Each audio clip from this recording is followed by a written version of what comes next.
you have all awoken in the hostel currently in the jamboree. You have all rested during that time. You have leveled up. Um, and this is the beginning of a new day. And one thing you did notice is that the moon was not in the full moon state, but it was under a waning moon. I believe it was waning. Yeah, it was getting darker. Yeah. The So the waning moon of Heckna there is now currently everything is essentially counting as dim light in the area. So that means that like perception checks will be at at disadvantage without sufficient light, and you will have -5 to your passive perception checks at the moment. The lights do provide some light where it's not complete darkness, but it's not providing a bright enough light from the moon to be considered normal like activities here.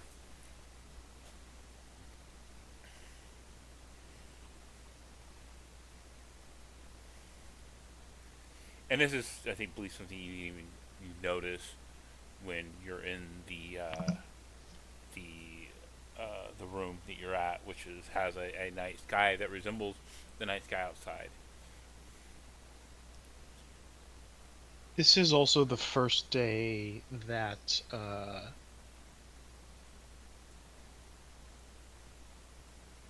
getting carnival food matters. Like we're out of rations, I believe. Correct. You're currently out of food. You're going to need to, at minimum, um, during your time up, eat at least once some kind of food.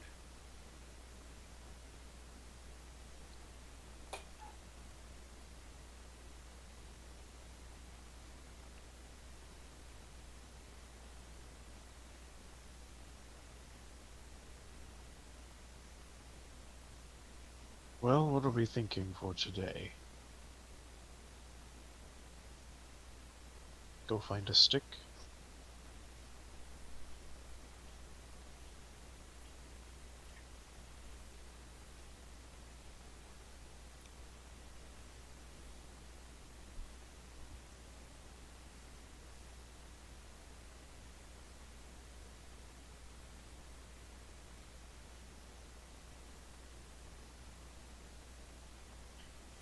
Locke did also say to come back to him after you have all rested, too. Oh, yeah. We should probably speak with Locke first, whatever we do.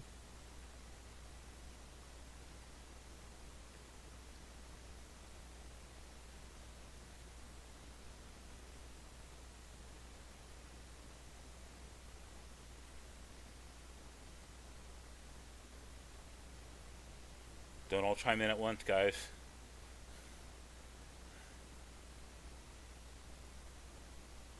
If you're trying to talk, Aurora, you're muted.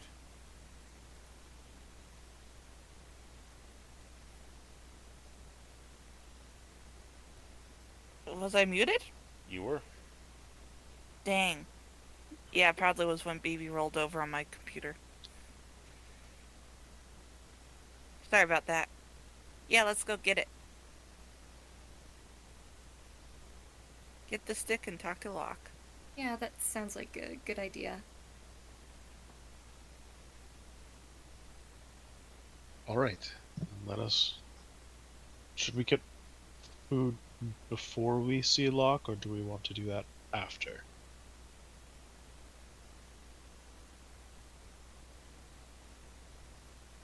Hmm, I'm not sure.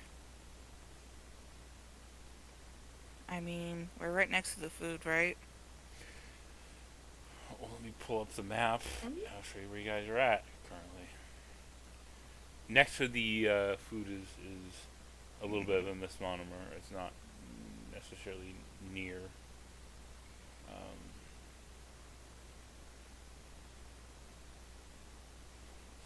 log into your Owlbear Rodeo, you'll see you're currently here at the hostel. You guys see my little marker, my pointer? Yup. Yep. Okay. So you're currently here. Um, Lock wagon is right here,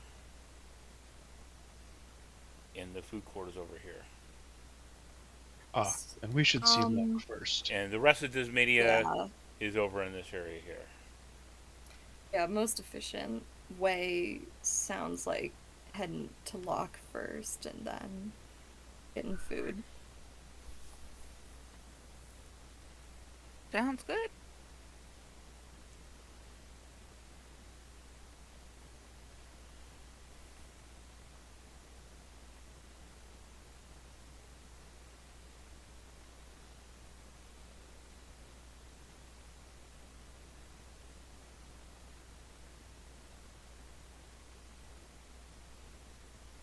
Jaina.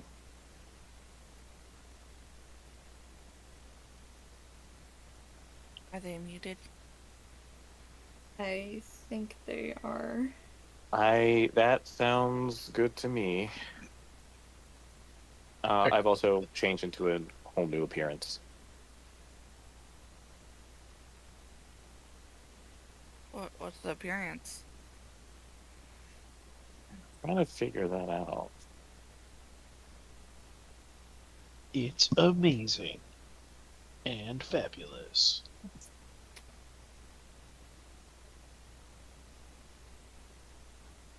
I've also, whatever the appearance is, the stuffed bear owl that I procured, I have it attached to one of my, like, the upper part of my arm, on one of my arms.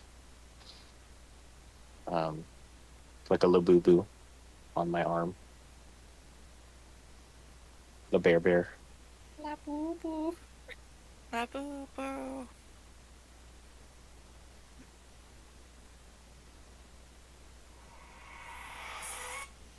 I think Jaina is a little more casual today, so might be wearing one of her non like stage outfits. Hmm.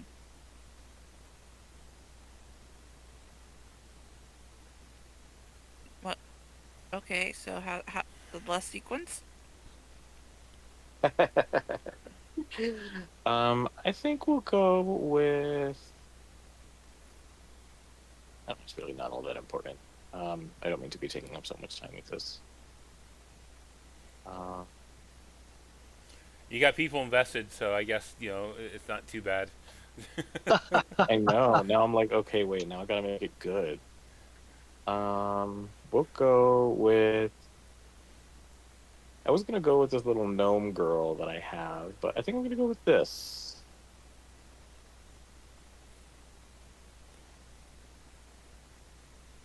How do I send this from my phone? Hold on.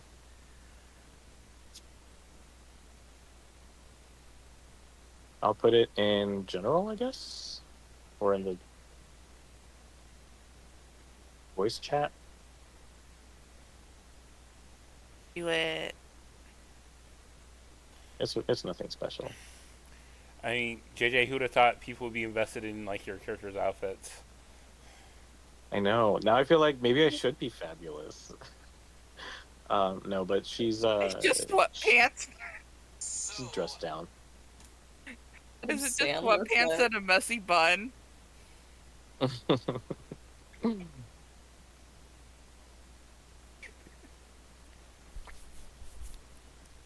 Let's go with. All right, somebody rolled me a d20, and let me know if it's odd or even. I have two options. I to call it. I send. call it. Oh, I was just about to. That's why I say I call it. Polly. Hmm. Actually, Even. I rolled. There you go. Fuck you, Dad. You guys, God. you, you Fuck guys, you. you guys are taking too long. So, Fuck you. All right, so I I'm in the body of a tiefling, a gray skinned tiefling, um,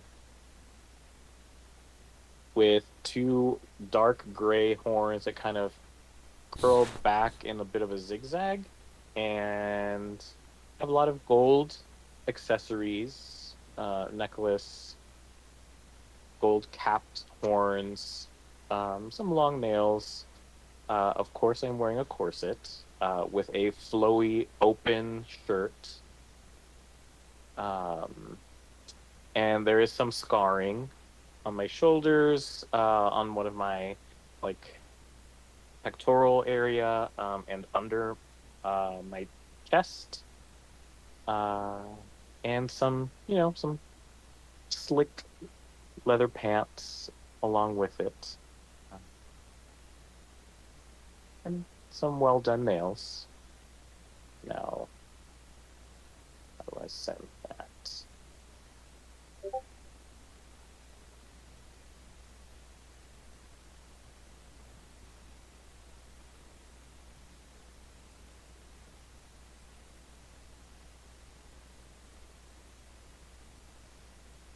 And some tastefully and artfully done tattoos around the scarring under my chest.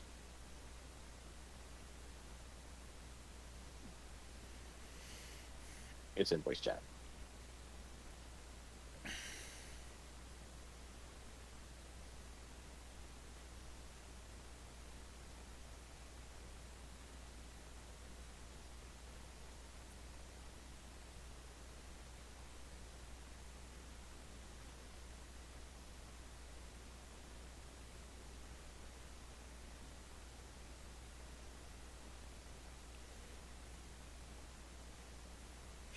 all right. So, the group makes your way over to the wagon for the loss of found, similar to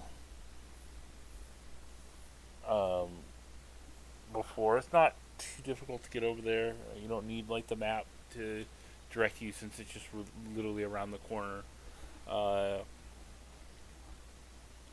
the carnival itself, one thing you notice is that as you are out and about walking, um, previously when you looked into the north of the Revelia, where the Desmidia is, kind of saw things in a haziness where things weren't completely focused, like things were like almost on the foreground, like a camera lens was out of focus.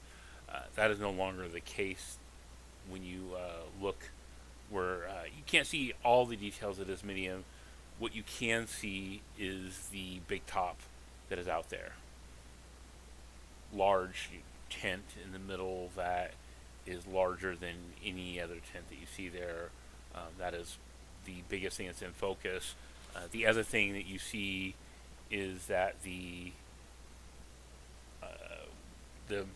merry-go-round like structure. Um, you can't even remember what exactly it was necessarily called. Maybe you do, but they did name it at one point. If you remember what the name was. In any case, you see that far off as well. Which one are you talking about? The Ferris wheel is the other thing you can see as well. Someone did Oh, name it, wasn't it like but Heckna's Eye or something? it was called Heckna's IS. Nice. Oh my god, someone pays attention. Oh, so beautiful. I remember when you mentioned it, I was like, oh, sort of like the Eye of London.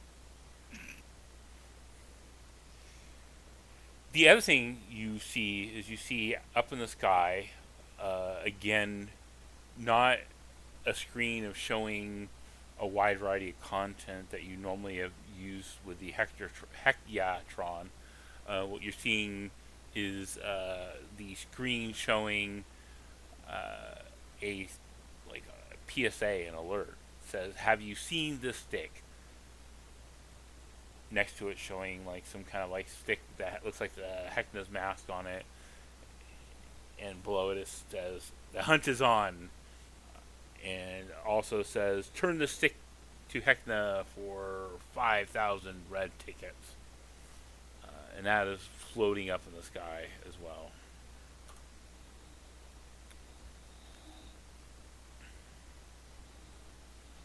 Oh wait, is that what we're looking for? Yeah, I mean, you're finding it a little confusing because you saw Pinky had an axle, like a gear. Like, it Yeah. was like an axle that had a gear on it, and they're showing like a picture of a stick there. So you're not sure what the discrepancy is, or uh, that isn't Does that exactly look what we like saw. it could have been the other end of the axle? It does Like not. if it was like a club or whatever, that would be like the hilt Yeah, or handle. unfortunately, it is not like that. So there's definitely a bit of a confusion on your end. Is you're not sure why the stick looks different. Just Interesting. magical. Enchanted. Well, that puts a slight wrench in my plan. What was your plan? Well, if I try and use, sometimes it's very hard to find the right outfit when I'm going onto the stage, and sometimes that perfect accessory escapes me. So I sometimes need to cast a little bit of a spell so I can locate the appropriate object to finish off my look. But I'm afraid that if I try focusing on like what I saw Pinky holding, it may not work if it now looks like that, or vice versa. If I try to look for that, but it's just an illusion disguising what Pinky had. Or maybe it changes shapes? I Maybe also have I'm also locate not smart, object. so I should not be saying this. I also have Right. locate object. It is possible we look for both. Oh, sure. That's good to know. Out of character, I can switch that next level up. I'm glad that one of us has it. But this is perfect for this scenario. Which one do you want to look for?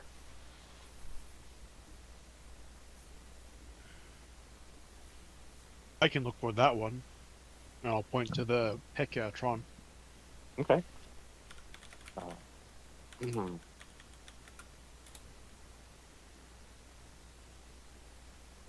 We should definitely wait until we feel like there's a greater chance that we'll find it, given that.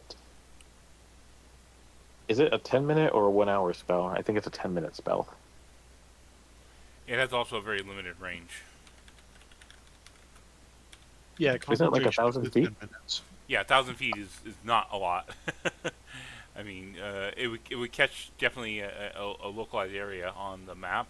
It would not Yeah. it would not catch everything in the map.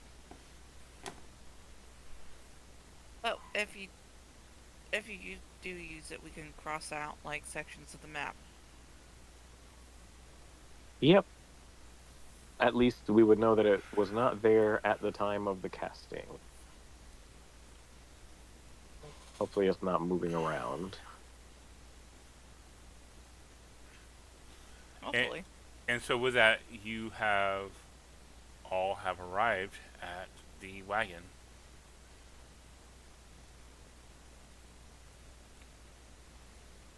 The wagon. Correct. Do we see any wheeled vehicles around, like wagons or carts or something? No, the only wheel vehicles you did see was when you were further in the Disminium. You saw that there were like people were using like ground transportations in the Disminium.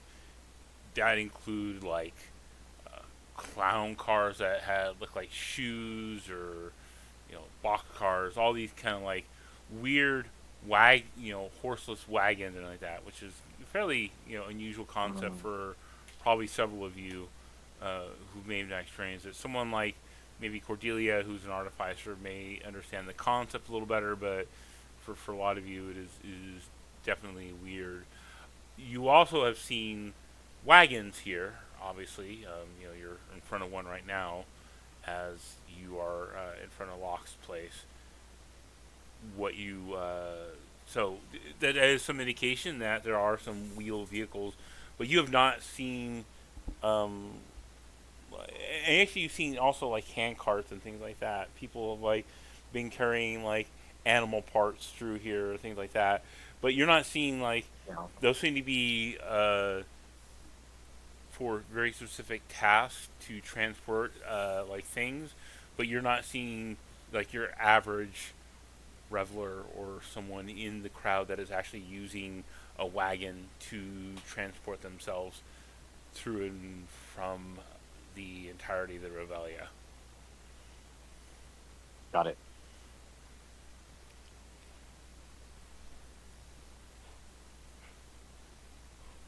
And you have not seen these kind of vehicles that I described previously in the Jamboree.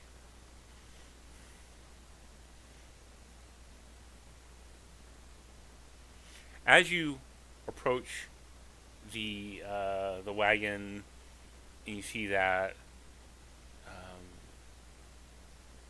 you hear Locke is inside and talking with someone in there.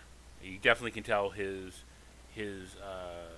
gruff voice is they're speaking kind of low, and it's nearly impossible to pick up on like what exactly he's saying. But you hear that like you know dulcet baritone like voice, baritone as much as you can for bird folk, but that gruff feature that he has.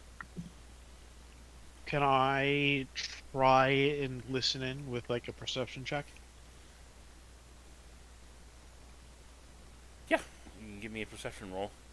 It will be obvious you're listening in on it. You got to put your ear up next to the door. Oh, so if it's not, if they'll know I'm listening in, and I'm not going to do that. Okay. So y'all in front of there. What are you doing? One sec, the house phone's ringing. I'll be right back.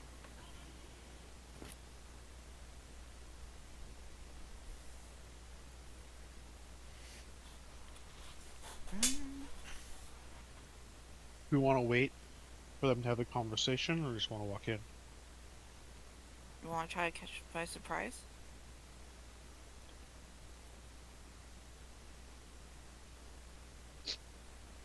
I don't think there's anything that he want to. I don't see any reason why we'd want to catch them by surprise.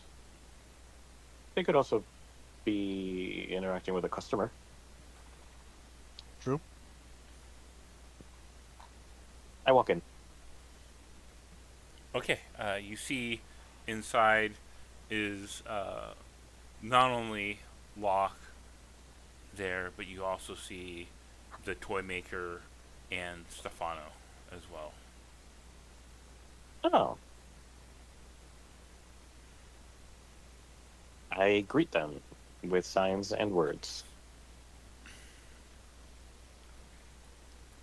Uh, the Locke gives you a gruff, well,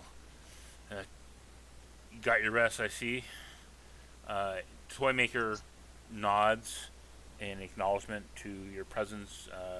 Does not say anything or sign anything at the moment as you are there.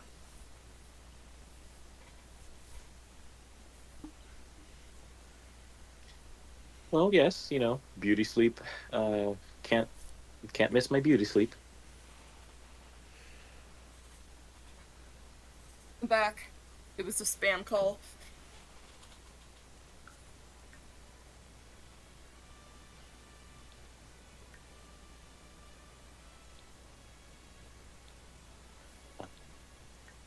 I look back, hold the door open, and say, "Come on in, everybody."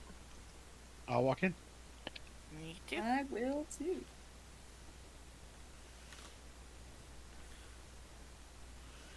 So, Locke says, definitely been a very eventful last 12 hours or so.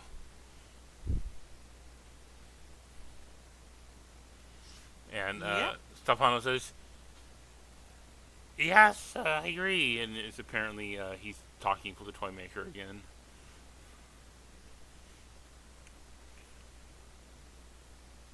Crazy stuff.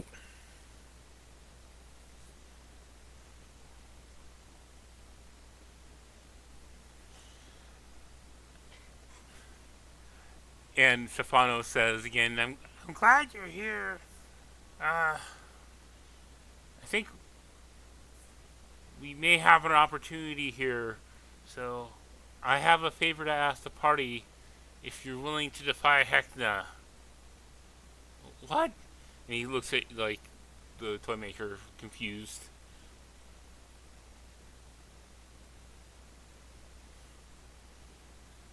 And Stefano speaks again.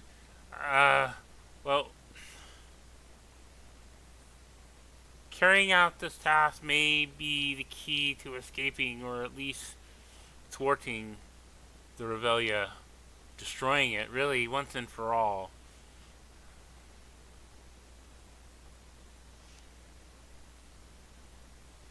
Hmm. Are there any posters Thoughtful. nearby? There are no posters here. The only poster was the one that was hand drawn that has no animation of Heckna or anything like that. Right.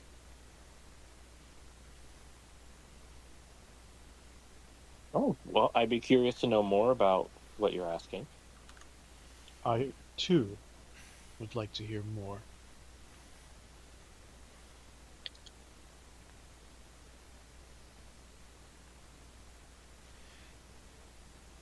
The toy maker pulls out from his chest of drawers, get it? um, a small stamp and a bottle of magic ink. And Stefano says, uh, well, agreeing to help is dangerous, and uh, the stamp will be placed in your hand as a magical symbol that will help guard you against some of Heckna's power and let me track the party and get help you if you were able to get into serious trouble. Um, yeah.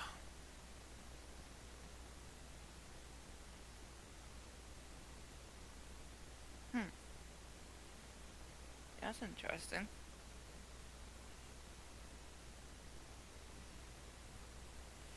I can't go into further details unless we all agree to the stamp. Yeah, sure. Daphne sticks her hands out. I feel as if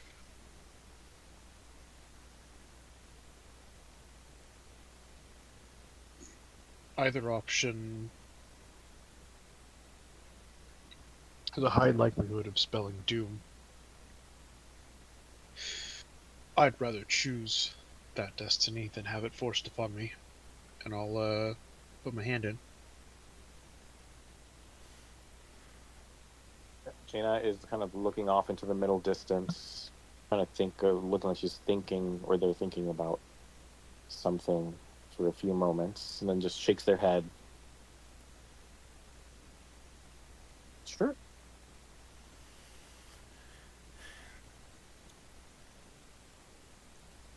And so, with that little stamp, uh, toy maker comes to each of you. He's not like a large, like gigantic person by any means, but he does place the stamp inside the ink there, and he places a stamp on each of your hands here.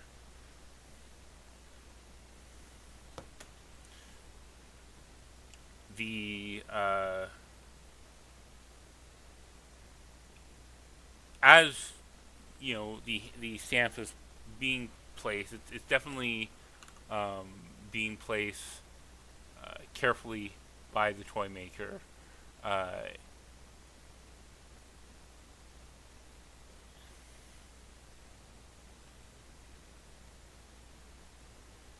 and I will tell you what the stamp looks like. Give me 1 second here. I'll show you the symbol.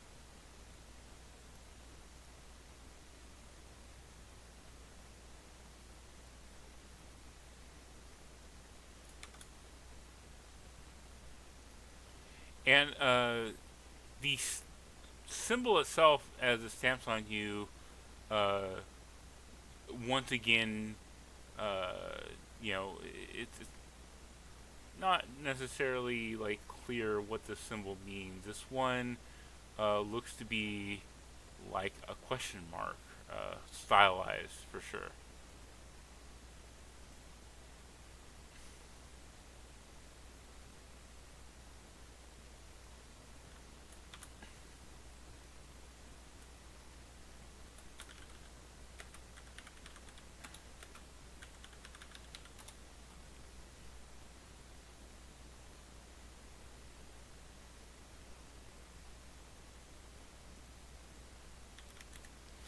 After each of you are stamped,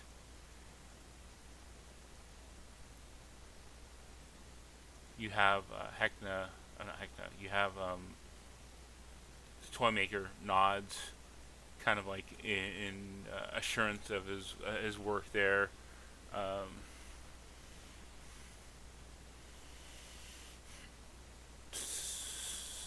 well, it's Stefano speaks, says, um, well, there's a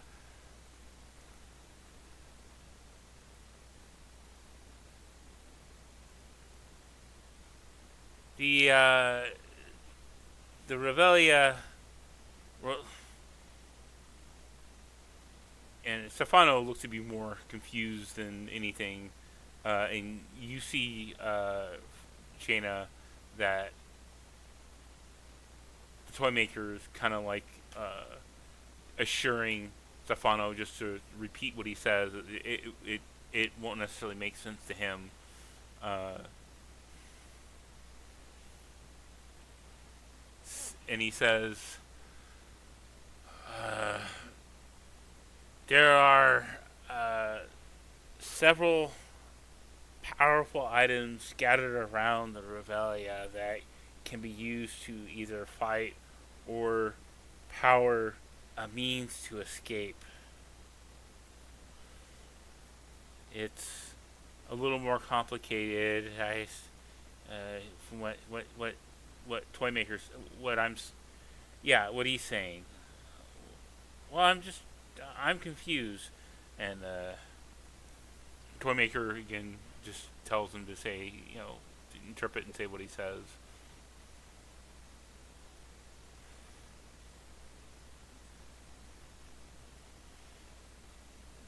There was a time that uh, Heckna had a very powerful device, a train that he used to transport people to and from the Revelia to via a train. Um, when Heckna closed off the Revelia so people could not leave, it was seen as no longer needed, so he dismantled this train, and the pieces that are a piece of Heckna. They're a part of him, and if you are to wish to confront Heckna or wish to escape, you need those pieces. Others have tried or are trying, but so far none have succeeded.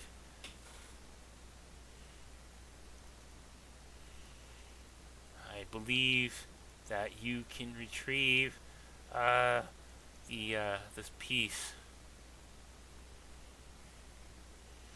Uh, the stick is confirmation of that. There hasn't been a search like this since Cicero's betrayal. Uh,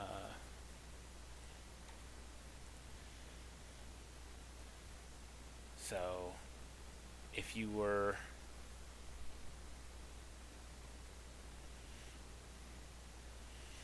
willing and able,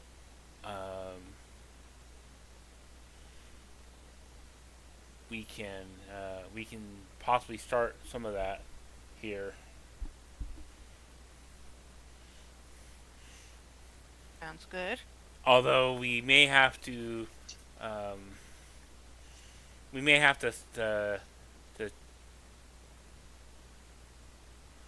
have to throw off the scent here. As Exton is actively looking for one of the pieces here, so we can't show our hand too early on this. So you think it's broken up in pieces?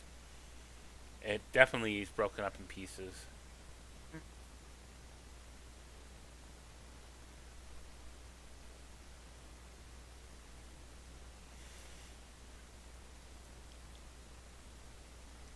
Uh, the toy maker again signs, and he says, "I can go into more details if you're able to retrieve one of the pieces here, uh, but for right now, it may be best to just be slim on the details. You obviously know that the stick is one of them. The stick is uh, able to take on many forms, uh, and it was a piece of the train. Um, there's more to it than that, but that's the the gist of it. Uh, what you saw Pinky have was the original form of the stick, but it can appear like anything.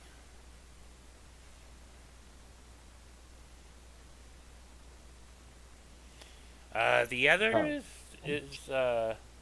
the and this is the one we're thinking about searching for. Is we think that we know the location of where the cache is.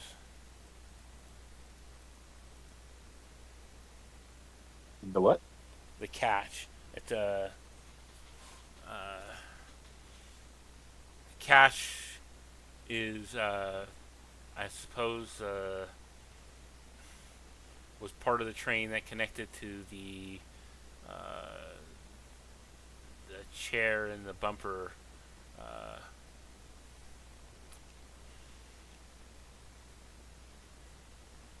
Okay, where do you think that is? well, the cache is part of it, so we think maybe it's with it's in the forest where Gertrude.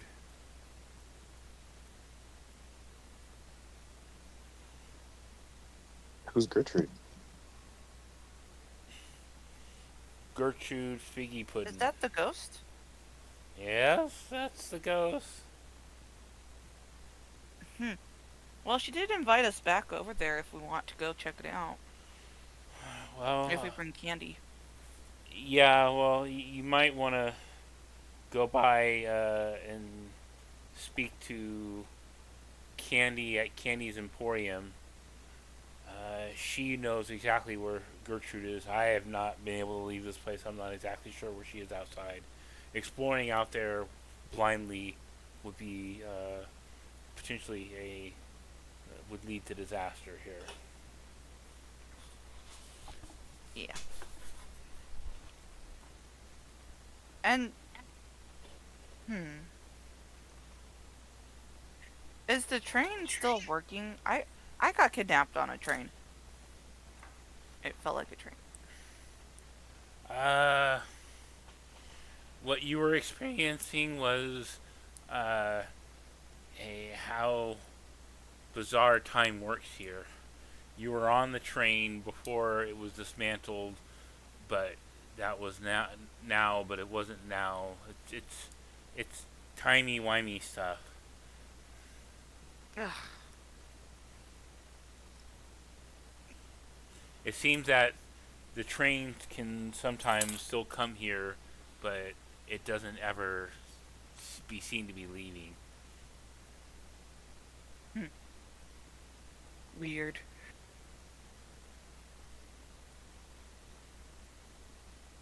I agree.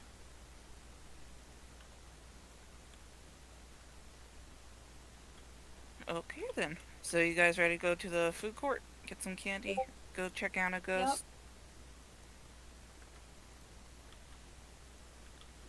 I'm fine with that, yes.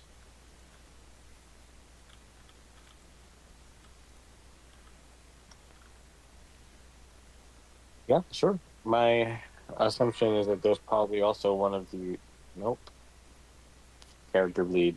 Jaina is not smart, so I'm gonna be quiet. Um,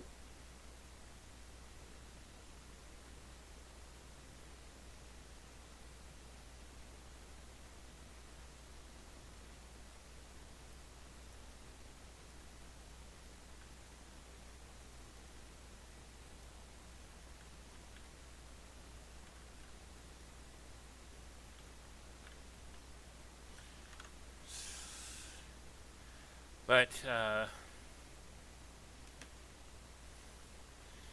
the toy maker says, uh, if you can retrieve the item and bring it back to the lost and found, that'd be great. I can't go myself, but I must be cautious.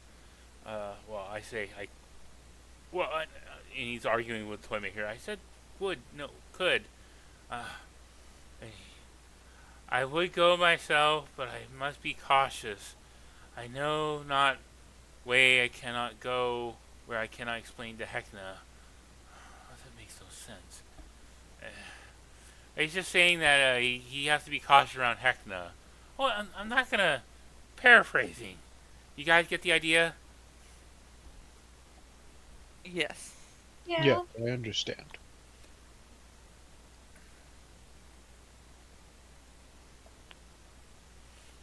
Uh, the item will not cause you no will cause you no harm.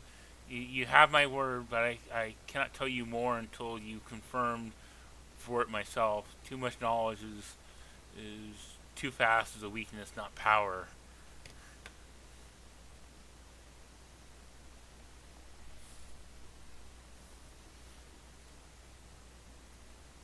And Locke finally speaks up, and Locke says, "Well,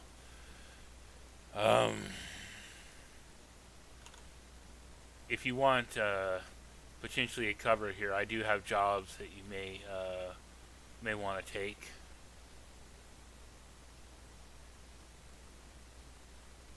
If you're willing. Ooh, do you have any jobs near the Tunnel of Love? I'm so curious to explore that place. It sounds so lovely. Well, you could try to go by there, but I don't have one really for it. Um, Okay.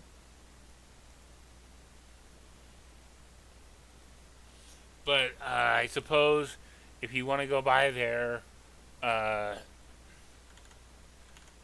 I do have a job that you can go that would bring you by the Tunnel of Love if you were to travel there. Um, at the in the center of the misery go round is a marionette whose name Calliope Hurdy-Gurdy, who plays music that emanates from the ride. Well, Calliope only knows 5 songs, and what she plays over and over again. Uh, Oh no. you can't. I hear it all the time. It's not too far from here, and it just kind of comes in off the wind. If you listen to it, you might have tuned it out, but once you hear the song, it just gets stuck in your head, and you just yeah. I've been hearing this thing over for years.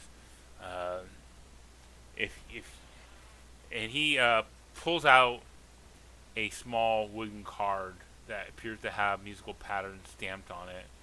Uh, this is a melody to a song that can be inserted into Calliope's instrument, potentially, well, hopefully adding a new song to her repertoire.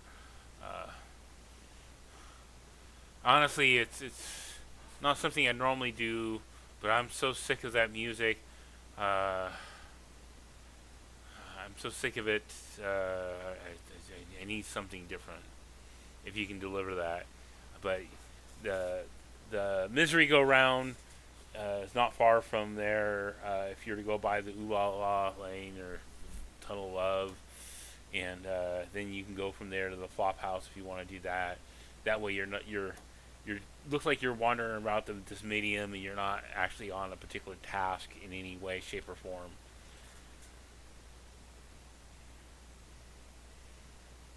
Sounds good. So misery go round and the Tunnel of Love, you can knock that out all at once, and then maybe from there head out to talk to Gertrude. I don't know. Whatever you guys want to do, I'm not going to micromanage you. I'm trying to give you guys a task to do, so it isn't like you're just going from one task to another and make it look like you're actually enjoying yourselves here. So Heckna doesn't look too closely. And he's definitely pissed off, and he kind of points up towards the sky, as you can see. I appreciate you looking out for us. Mm-hmm.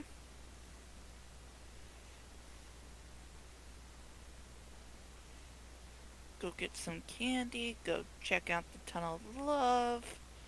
Go break something. Go check out more stuff. Sounds like a good day. All right. Well, I won't leave you here unless you're wanting to buy any gear.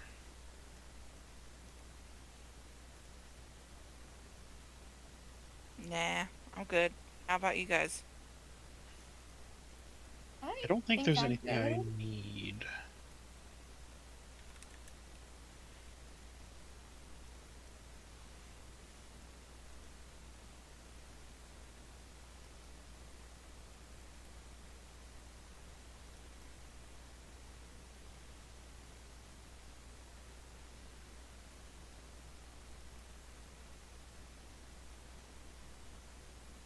Do-do-do.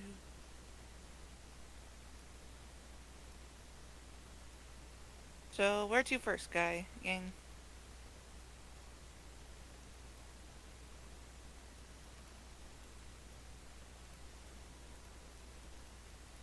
You asking Anyone? who?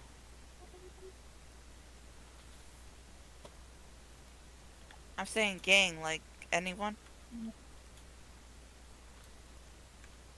What is your question? I'm sorry. Oh, where should we head to first? You want to go get snacks while we're on our way to do a task and meet the ghosts? And then we go do the Tunnel of Love and break stuff? Or do you want to do the Tunnel of Love, break stuff, and then go do the ghost? I think we should eat first. That is closer. Yeah. Yeah, let's go over there then and get some candy too.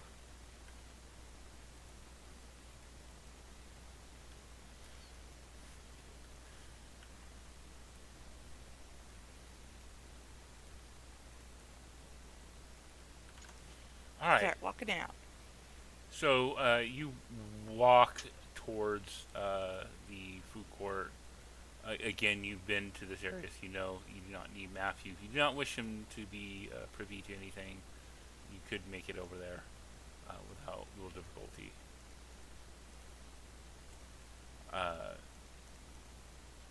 As you get to the food court,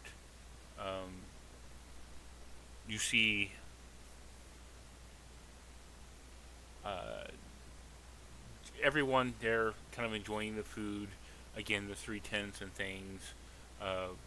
Bab's meat market, Candy's Candy Emporium, and the Elixir place. I can remember the name of the place now.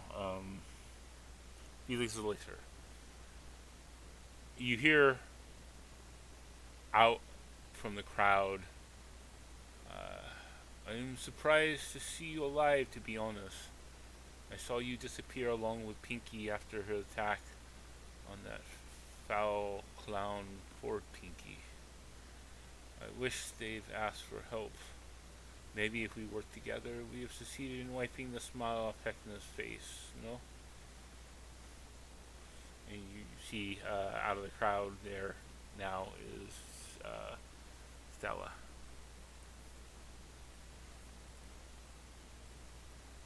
Yep, we're alive.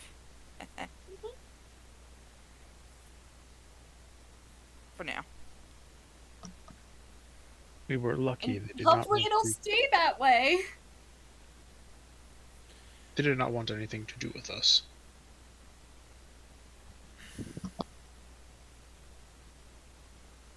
Pinky, I don't know what happened with Pinky though. I don't think she's gonna be coming out in one piece. Not, yeah. Not sure about that. Well, have you done much investigating around the area where she has where the fight happened? Yeah, we went over there and checked it out. How about you? Not yet. Did you use any magic means? I know some of you have it, like the ability to detect magic or anything like that. We Daphne do, but we looks did over not. at the magic users. We did not use any of it while we were there. We were admittedly short on Exhausted. resources at the time, so it was just a cursory glance. Why don't you get whatever you came here for? I assume food, no? And Yes. What do you recommend? He's speaking about food that is palatable. Yes. Well, some food is more palatable than others.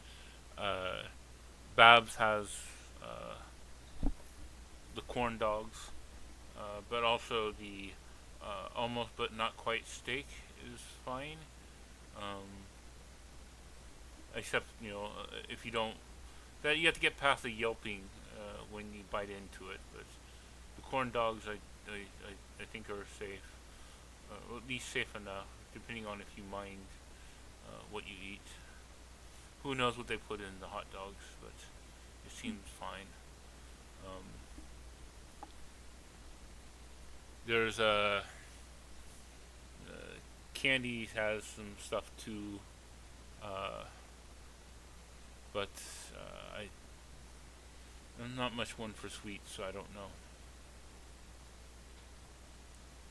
I see. Thank you.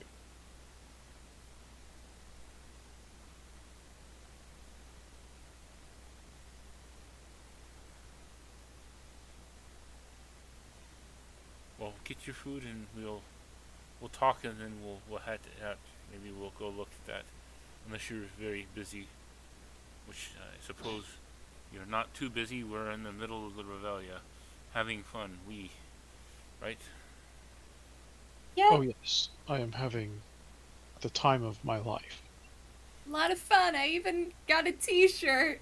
Cordelia kind of just points to the Oh, to the very funny. shirt.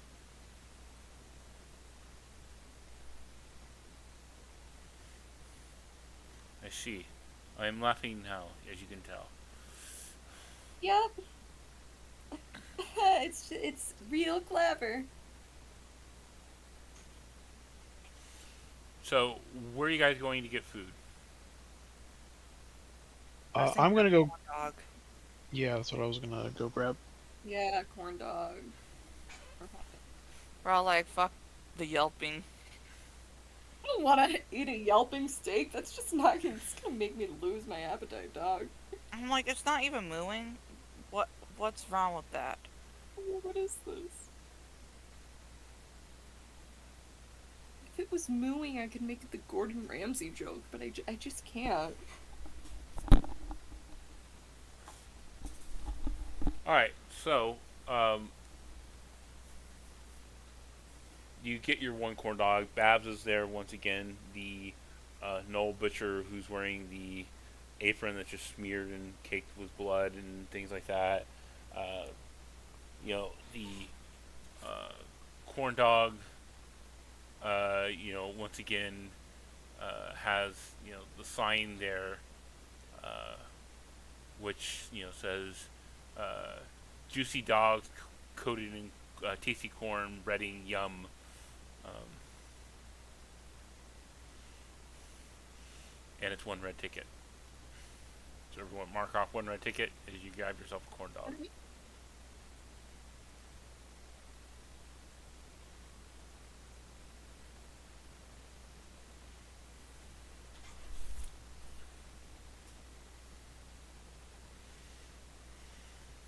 You go back to the seating area, and you see that Dr. Stella is there still. So, what's happened is you disappeared.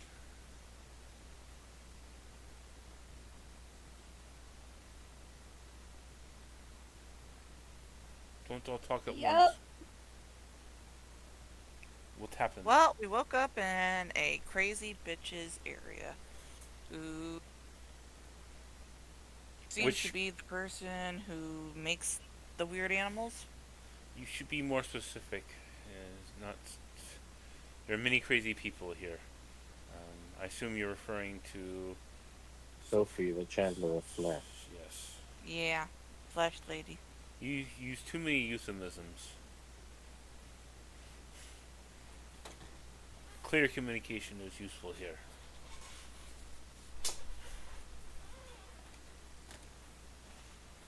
So, It was not a pleasant experience. let's see. He transported you by purpose, or you think accident? Accident. I think we were just in the way. Yeah, I think they were thrown off guard by Pinky's attack, and we just happened to be in the, I guess, right place, wrong time.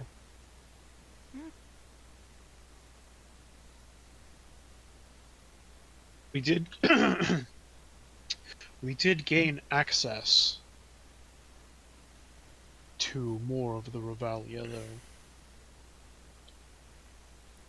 Yeah, these media. Yes. Yeah.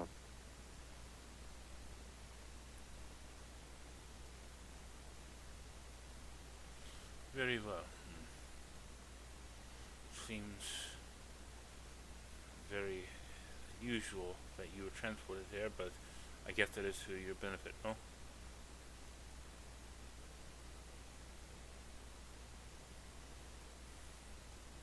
Yeah, I guess so. If what they say is true, that now that we've been able to get there, we can go back at any time. Granted, maybe sometimes maybe riskier than others, but we can't be revoked. Then I guess so.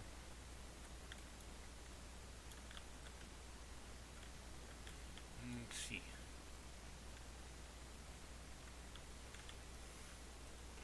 I,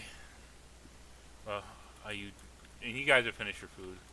I suppose we should move on unless you have anywhere else to go inside the food court here before we go, or anywhere else nearby.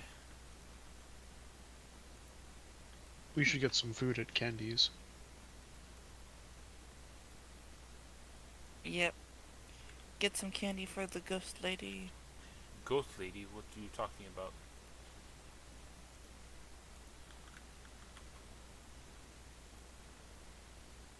We have been told that there is a ghost lady, and by told, I mean we've seen her. And was Uh, invited to her place she lives in. Well, maybe that's the wrong term. Have I not What? heard this? No, I don't think you met her before. No, this was before. Okay. Before we started hanging out. Before we became besties. Yeah, she kind of looks like a witch with candy. Um, she didn't seem that bad. She He seemed very was- sweet. Pun not intended. I don't know about sweet, but she's She is not harmless, which is why the candy is important, because if we have it, it will make less sure. likely she's gonna stick the giant slime on us again. Correct. Ugh. Oh, you're talking about sucrose. Yes. That is byproduct of the Revelia for sure.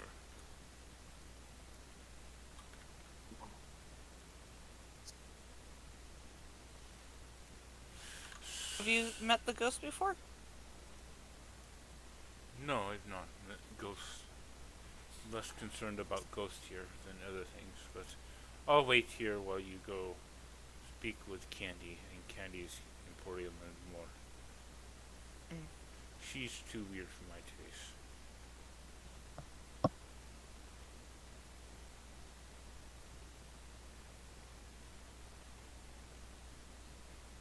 I'll stay around this table here at food court. Sounds good.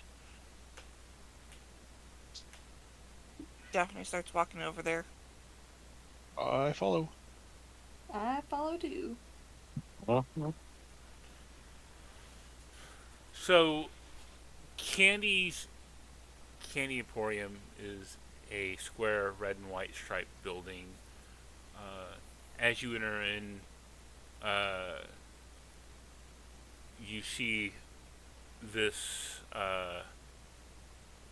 woman who looks to be like a clown in many ways. Very colorful, outfit, wearing a bright yellow shirt, red suspenders, a little white and red bow tie, looking like it was like made of peppermint. Uh, she has like shockingly red hair. She's got pale like complexion, and she has red marks around her eyes and her lips, giving her that clown-like appearance, and a red nose.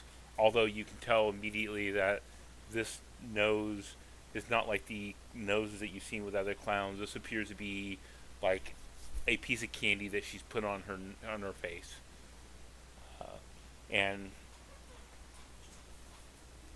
she's got in her hand what appears to be a sample tray.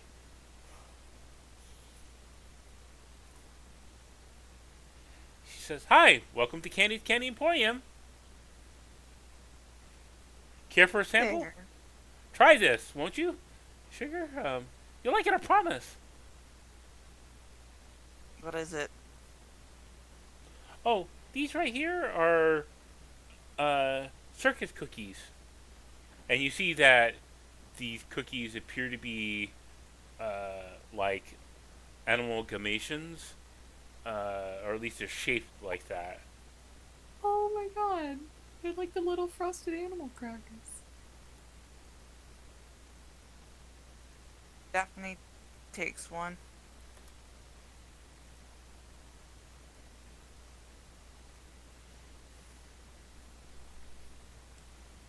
Um,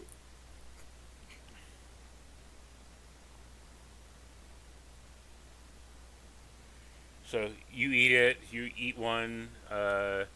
Yeah, I immediately grabbed one as they were offered. um, I'll take Cordelia one will as well. grab one as well. Guess we're all taking one.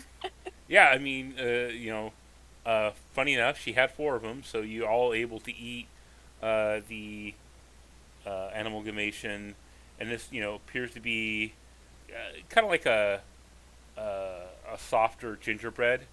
It doesn't necessarily have the exact crunchy snap that hardened gingerbread does, um, and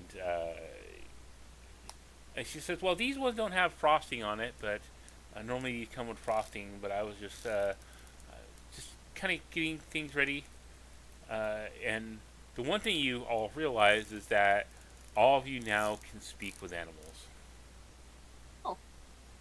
Oh, Damn, I'm gonna go back to that bear one of these days with this cookie. Well, aren't they delicious? Oh yeah, they're very good. Pretty good. They are interesting. Well, yeah. Do you go ahead. uh, how much for a pack of these? Oh well, the circus cookies are five. Not five. There are five frosted cookies that cost 3 red tickets. I've got a wide Ooh, variety of that's a things. steal.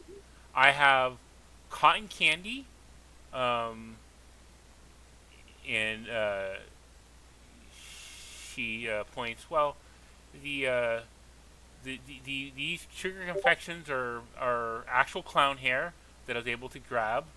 Um, and you see that it's spooled around like a cardboard tube. Um, and she says, "Well, I also have funnel cake, and put the emphasis on fun, uh, and this is deep fried dough sprinkled with powdered sugar, um, and it's infused uh, with a little treat that gives you funnel vision. Also, I have candied apples. Um, these apples are covered in a thin layer of caramel. Uh, they are absolutely great. No wicked witches were are harmed in making these. Uh, I have also um, popcorn as well.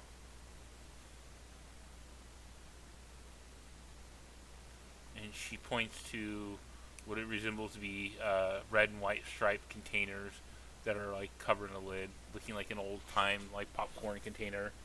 Uh, I also have Gertrude's Wonderment, in name for Gertrude herself, who love uh, things to be very sweet. So I made sure I made the sweetest things. These are deep fried sugar covered pastries. Um, they are a bit huge and they're a little unyielding, uh, and they're shaped like Gertrude. Uh, but Gertrude, my biggest customer loves them, so I make them. So some say it's too sweet, but I say there's no such thing as too sweet. If your teeth ain't rotting out of your head, then I haven't done my job. And you look like you got some pearly whites there, sugar. So let's see what we can do about that, right?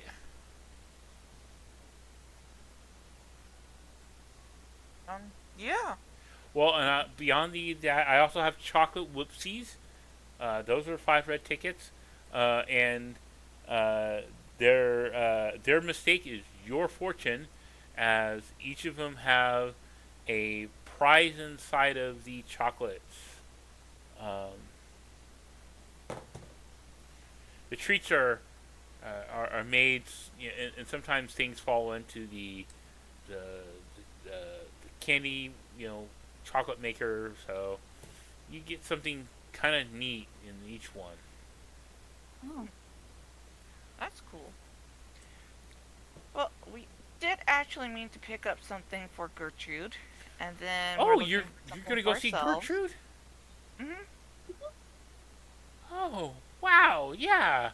Um, you know, if you're gonna go see her, do you think you can deliver something for me to her? Oh, we would love to. No problem. Well, if you could deliver some Gertrude's wonderments to Gertrude in her grow outside the Revelia, that would be great.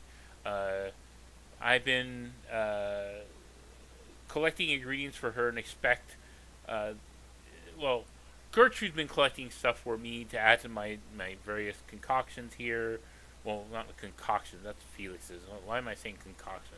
I got Felix on the brain, that asshole. No, I'm talking about I've got many things for my confections, and she's expecting her wonderments as payment, and she gets all cranky if I don't give them to her. I go myself, but um, honestly, I'm a bit worried in what Babs or Felix is going to do if I left the Emporium unattended. Uh, Do uh, they do stuff when you're not here?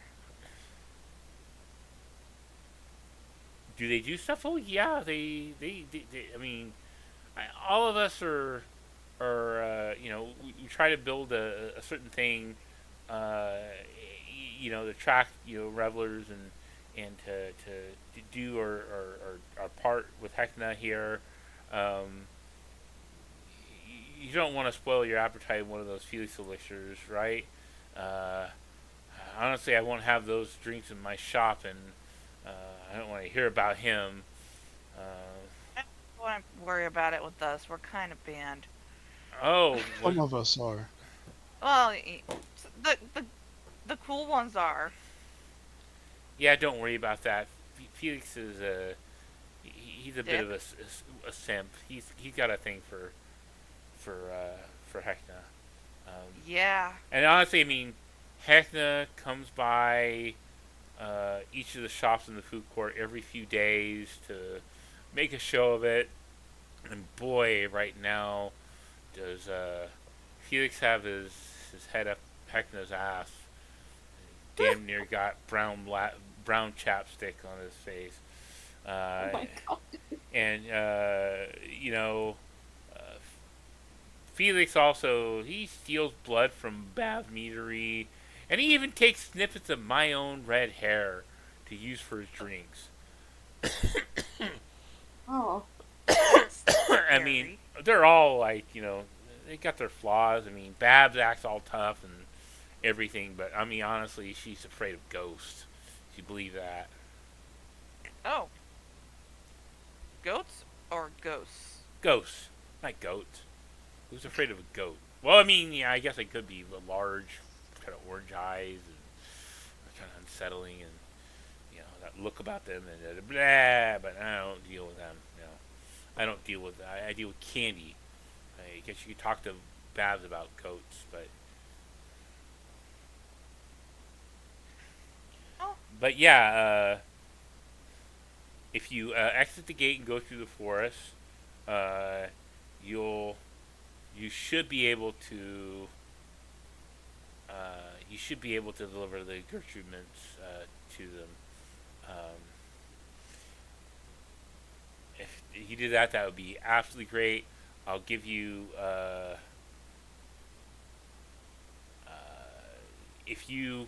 if you deliver that to Gertrude and you bring back the ingredients that she has gathered for me, I'll give you 10 red tickets each, and you can get one free item of your choice from the menu if you can return with the ingredients. that sounds like a great deal. Well, I'm a gracious vendor here, and you'd be doing me a solid for that for sure. Uh, so, well, while you're here, is there anything you want to buy? Chocolate whoopsie or funnel cake or something like that? Well, funnel cake. think what we were looking for was exactly what you asked us to take Uh, to our friend. oh, Gertrude's Wonderments. Yes, I've been. These are great. But don't eat the ones I'm giving you now. If you want Gertrude Wonderments, you can come back, give me the ingredients, and you can take one for yourself. Sounds good. Of course. Yeah, Could, we could were I mostly get, here could I to get get, her something. could I get the animal crackers? Yeah, if you come back, you can get your with the ingredients. Yeah, I can give you some of the circus cookies for sure. All right.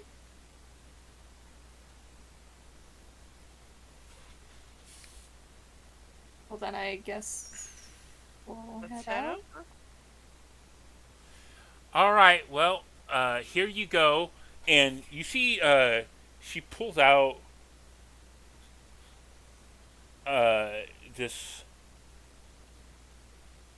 large, deep fried pastry that is covered in sugar. And when I mean large, this is a life-size replica of Gertrude. Oh my Holy god. shit! Where did you Weasel! make that? What? Oh! You know, a, a candy proprietor does have their secrets, and I was able to make this one. Um, and Damn, how big is your fryer? big enough. So one of you, in order to yield the Gertrudiment, is going to need to essentially someone need to carry like it with like both hands. Who wants to do that? I think that I has guess to I be can. me. Or Let's do you see, want I to? think the guy who can carry the big stuff should be the one. Oh, It are you should be me judging that him on carries his it. size? No, I'm saying the guy who can cover the big, that can carry the big stuff. I'm not judging him. Say he's able to carry large objects because he's stronger. Well, I also I'm not sure call what you guys' issues are, but this is a bit awkward here. Okay. Is it too heavy for an unseen servant to carry? It is. Okay. Sorry, my personal assistant. Excuse me.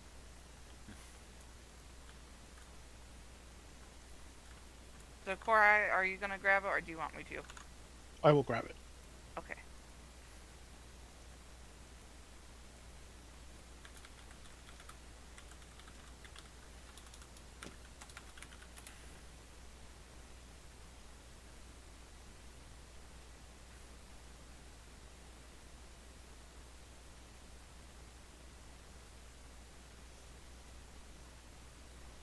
That's a very creative. Sorry, this is an out of character comment.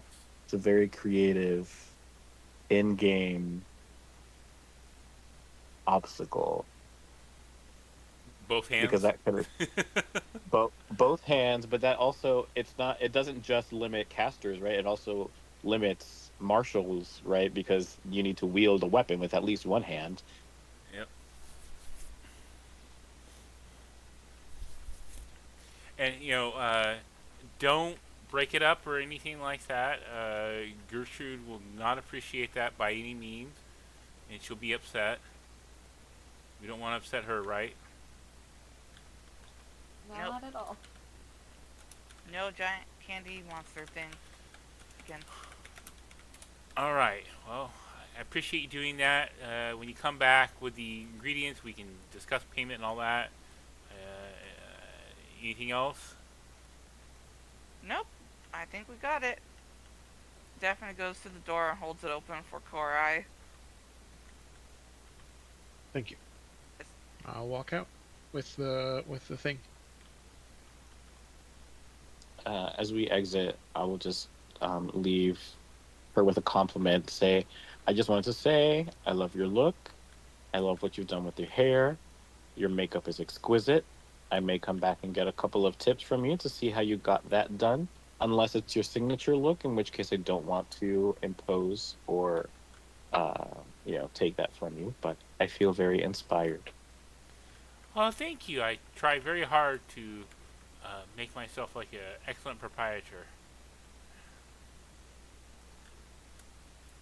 That means someone who owns a business. Ah. She didn't think you knew what it meant. It may have been the look on Jaina's face where, again, she took a moment to think about something, looking off into the middle distance, and then just kind of shrugging and be like, "Hey, sure."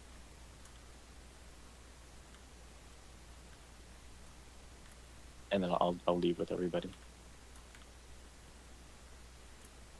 I'm getting very mixed signals on how that specific shopkeeper feels about Heckna, because it's like I He's feel her like boss. most shopkeepers. What? She just views him as a boss. I think so, but I was Yeah, just like the way she was talking about Felix, I was like, oh, I'm getting Yeah, mixed I signals. agree. I think in a lot of these people, they just idolize him. I really think she just views him as a boss, Yeah, that would make a sense. manager. You know, do you love your boss? Anyone? No. I'm unemployed, so I don't. Holly, do you love your parents? Yes. Wrong one.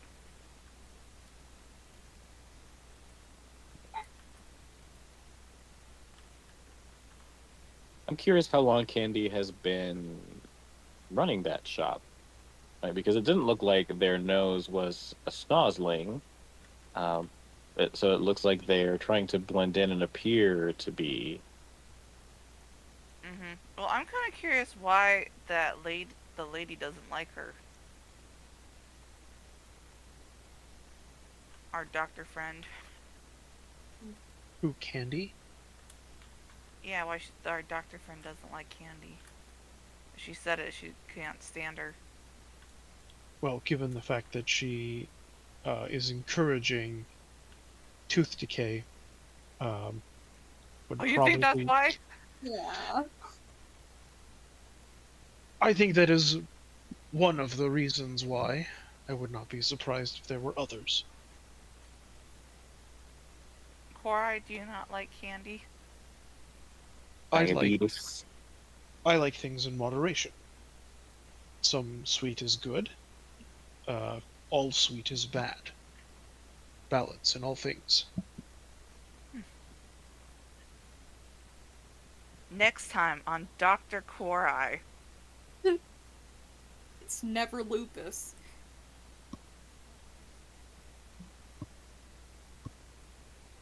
Whoa.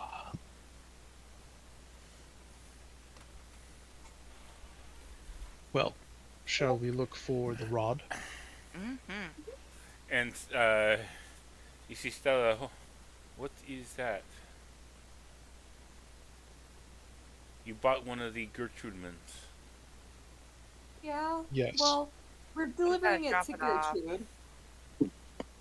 You have to drop it off to Gertrude. Gertrude. Oh boy, that's like crazy. Why? It's big. Yeah. It is also tickets. So much Most sugar of might us. give you bellyache too, but you're not eating it. The ghost will. Who cares if ghost has bellyache? Ghosts get stomach aches? I mean, ghosts Perhaps usually. Perhaps that No, is no, I why the mean, ghost can eat it and mortals cannot.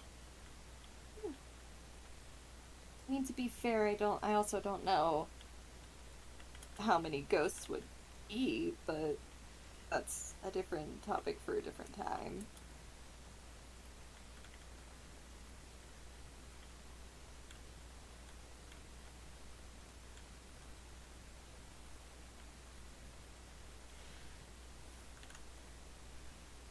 Well, let's go.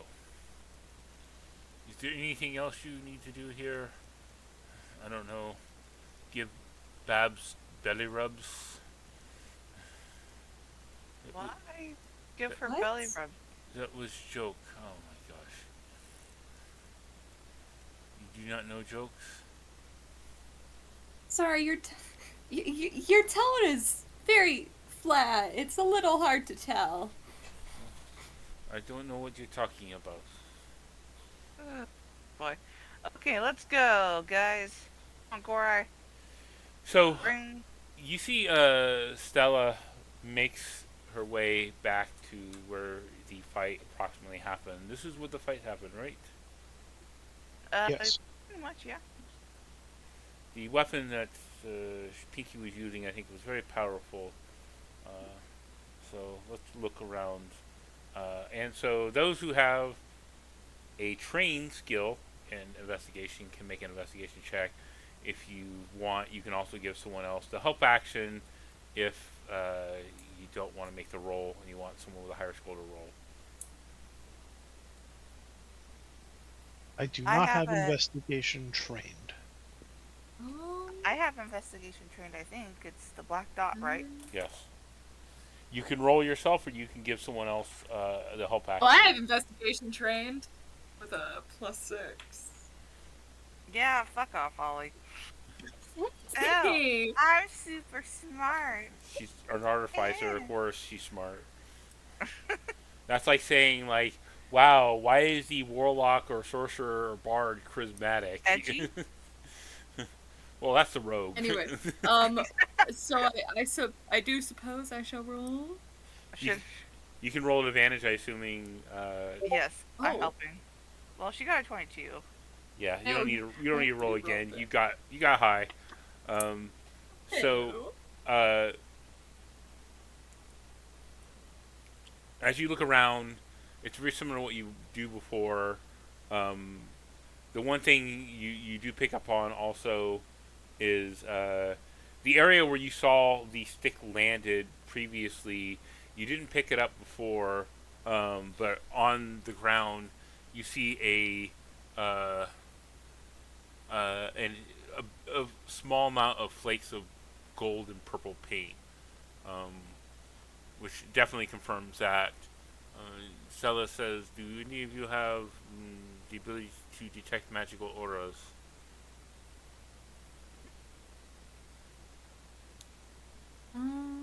I do, yes. And I'll ritual cast detect magic.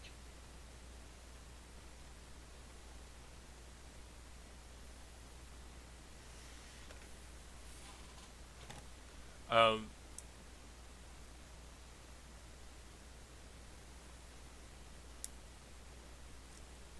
Investigating the scene, you let out your senses as you cast the detect magic. Who are you handing the Gertrudiment over to? I can hold Uh, it. I will hand it over to Daphne. Because you cannot cast a spell right now, even with one arm, really easily, without Right. damaging the Gertrudiment. Um, and you hand it over to Daphne. Daphne, this thing is huge and unwieldy for sure. As you hold it in your hands, you cast it. The one thing you do pick, you pick up in your aura as you extend your aura, as you see one thing you did miss. You probably would have missed without the detect magic. Is you find a small golden key. The small golden key has a aura of faint conjuration magic to it. I'll walk over to the key and pick it up. This is magical. Does this mean anything to anyone? And you look at the head of the key itself is shaped like a curled up mouse. It looks like there is a mouse here. Yes, Another rat. that is a key to the fun house. Hmm. Oh. Well, after we delivered the funnel cake, I guess we're going to the fun house. Maybe. Let's see. Oh, very well. I'll tell you what. I would like to go there for sure. If you're running this errand, whatever you wish to do with Gertrude, I do not know, but it is what it is, and I will say that uh, if you take the key and you come back with me, I will give you an item to if you allow me to accompany you, or you accompany me, or we both. I do not know what to say, but I wish to go with you. I'll offer you something. Come back and I'll give you something. Okay. I see nothing wrong with this arrangement. I do not either. I hope not. Especially since I've rescued the small one before she turned into Crazy Clown. Thank you again for that. Mm-hmm. Especially sounds like it might happen again. Oh, Most likely, yes. One of you will become We're clown. gonna hope not. Well, Oh, come Stay on. up Just this way. deal with it. It's if either gonna be you or me, girl. if I was the guest, I would say most likely, yeah, you, the redhead one, you might be going next. Nah, I figured. You seem You to have kinda. this aura about you of being a victim. Yeah, I've been trying to fix it. It's just not coming off. It feels like the universe ingrained a kick me sign on the back of on my back.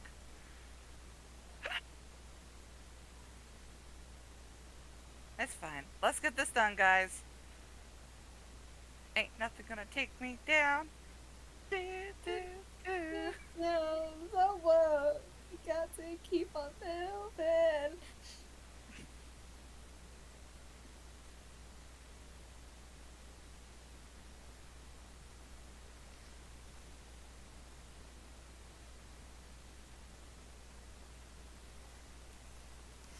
All right.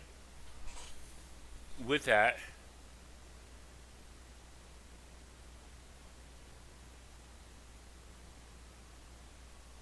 she says, "I will wait here at food court. I'll be around here.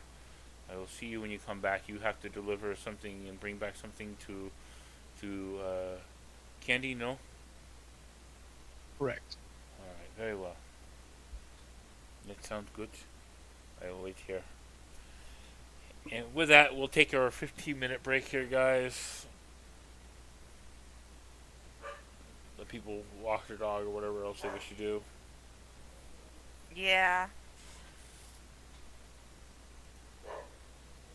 So we continue on. The group is currently in the food court. So obviously you have several options to go. You have a task from Locke about going to the Misery go round. You guys are looking at possibly going to Tunnel of Love, and then you have these large Gertrude-sized sugar confection in your hand as well.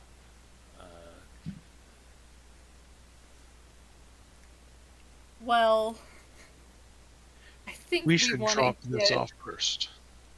Yeah, I was gonna say, I think we want to get the cake off our hands first.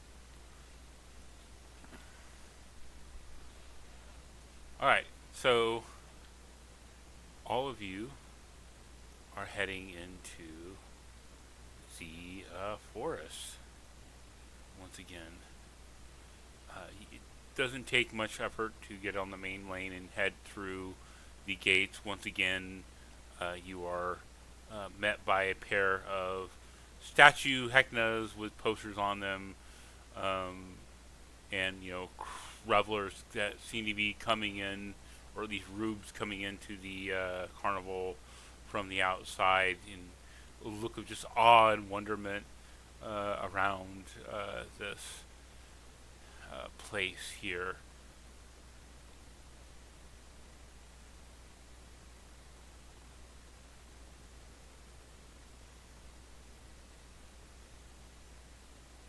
Are And we going out through the main gate?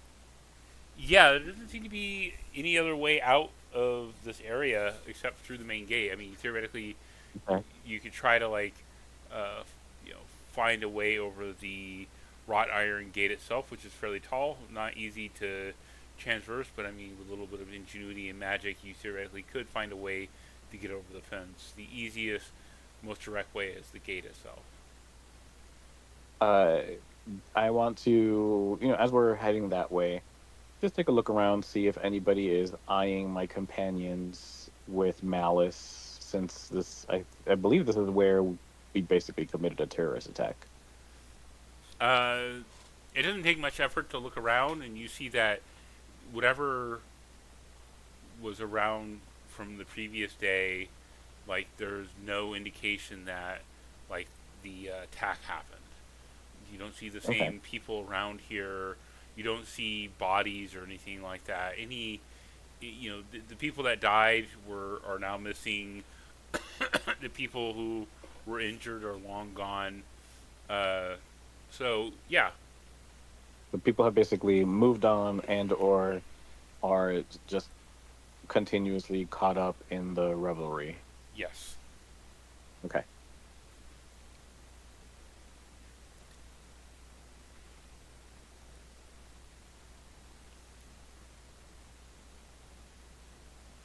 So you all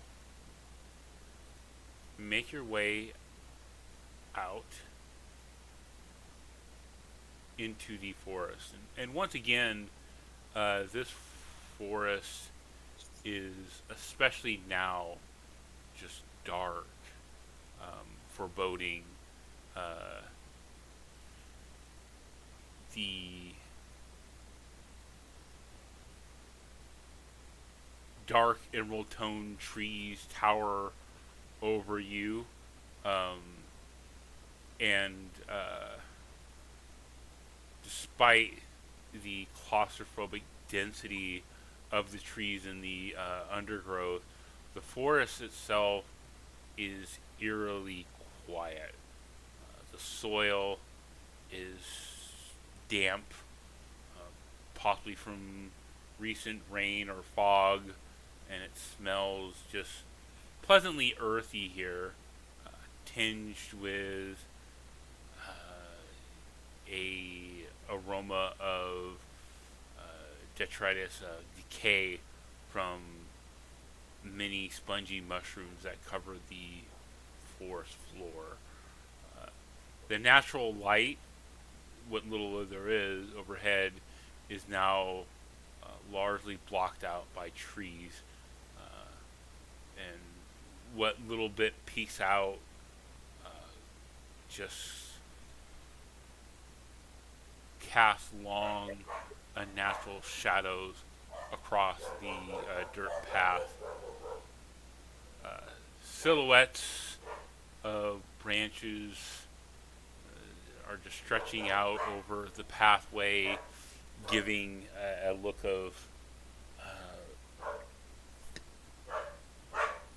long, elongated talon hands stretching out before you.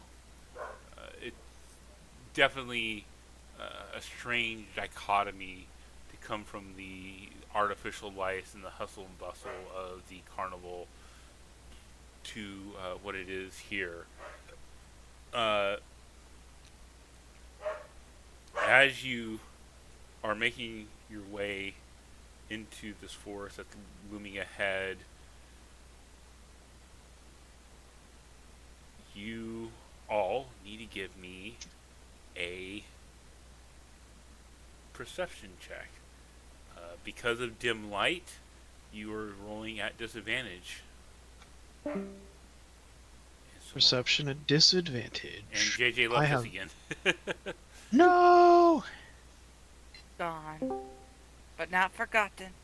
I can almost hear their voice still. Again, what's going on with my phone? Perception. We can hear you. Hello. Okay. Um, Chad, if it's too late, that's fine. But I realized that with a long rest, I don't think, unless I did it last session, I don't think I gave out the heroic inspiration for my musician feat. You can't give heroic inspiration out, yes. Who needs it? I do not have one. You can have one. Hooray! And if Holly and Cordelia and Daphne have one, then I'll take the. What? I can't take the other one, unless I give it to one of you and you choose to give it back to me. You can give me 2, or I can give one back to you. Do the other two of you already have it? I think Daphne I gets believe it. so. Okay, then I'll take it. Um, and I'll remember for our next rest to do my inspiring speech from the feat that I just picked.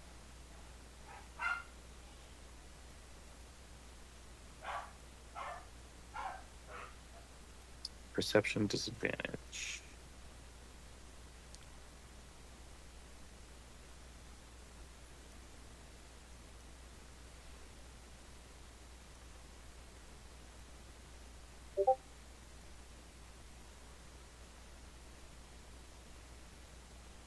Sorry, the dogs were cray cray.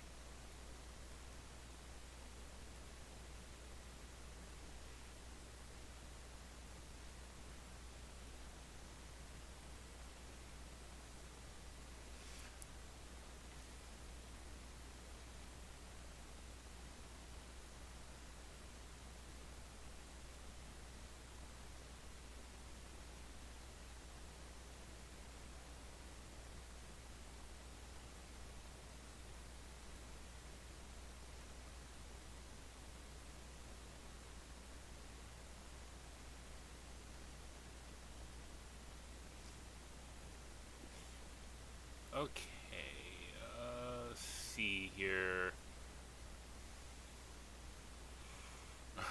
Cordelia is the perceptive one here. Sean, did you roll? I did not. Perception roll, please.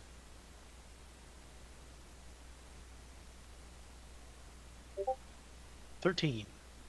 Okay, so coming out of the woods are a gang of clowns. Oh shit. They all have kind of wide eyes and just grins that are reaching from cheek to cheek, stifling giggles as they come into view. They have a mix of just like clubs and things like that, improvised weapons in hands. One of them's got what appears to be like a large bicycle horn. You know, the other one's got like a makeshift like tent pole made into a club.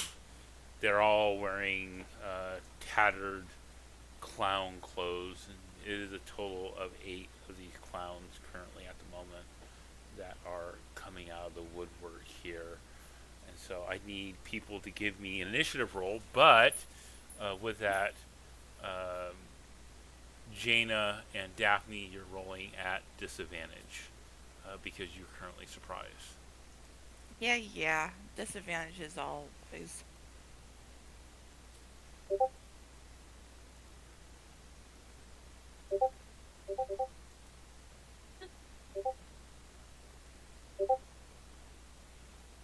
Nine.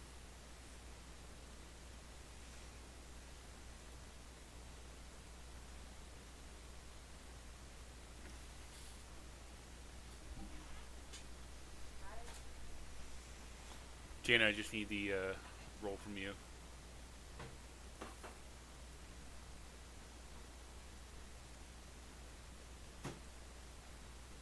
Unless you rolled and I missed it. No. Just initiative from you, JJ.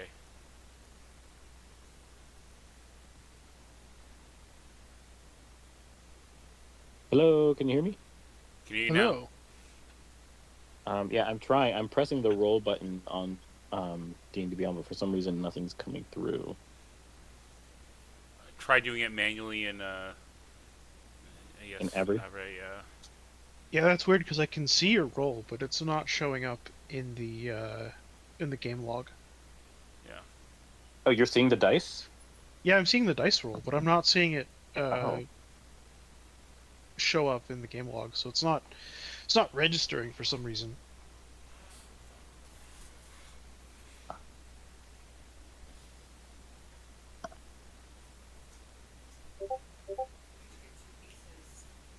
Oh wait, it's a disadvantage. Sorry. Um, Okay.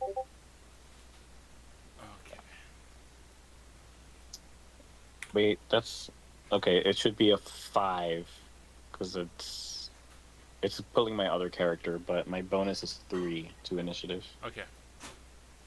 Yeah. You might have to do a command CAR and then the character name Jaina. I think that will switch over, but not important at the moment. Let me see here. Where is my forest?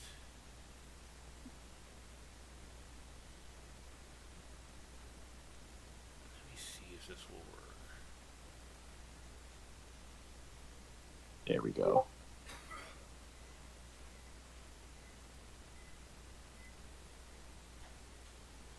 Natural 1. Woo! Let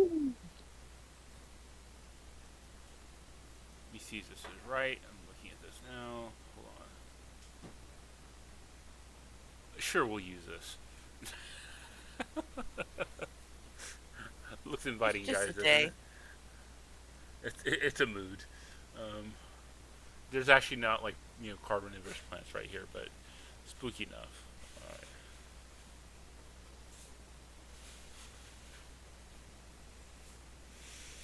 Let me get people's.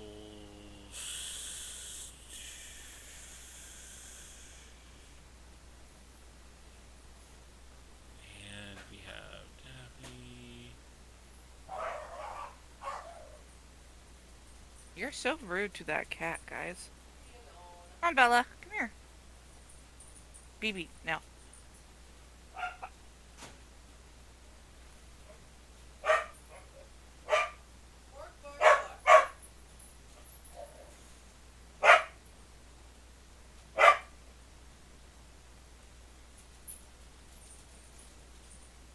I thought I made a token for you. All right. Thanks, Stevie.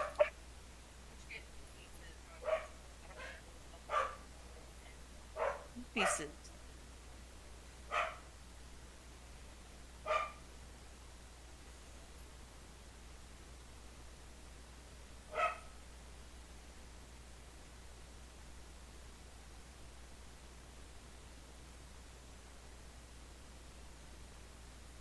Okay, pizza.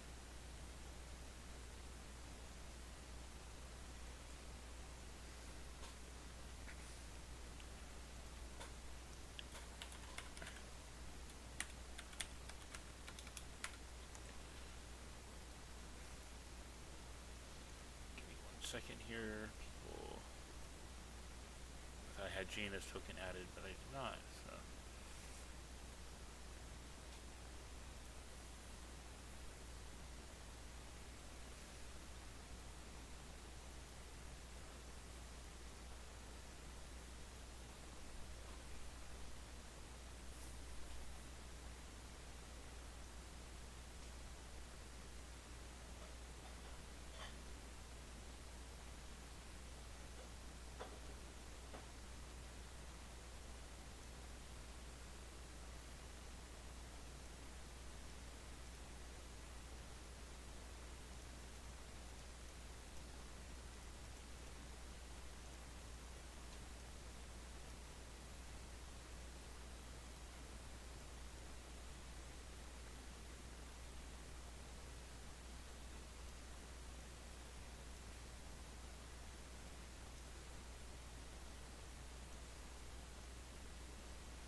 All right.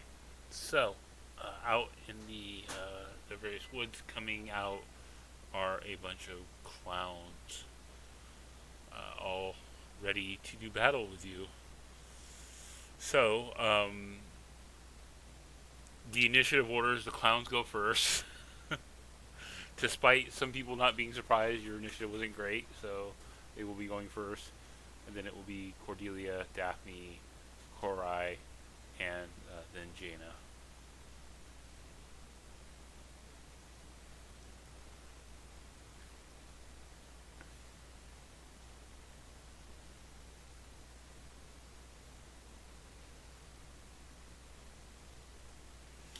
And with that, the clowns begin to swarm everyone.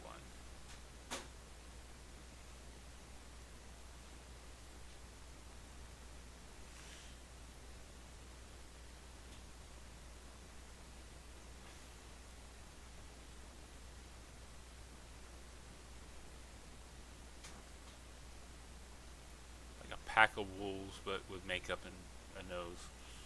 They come in at you.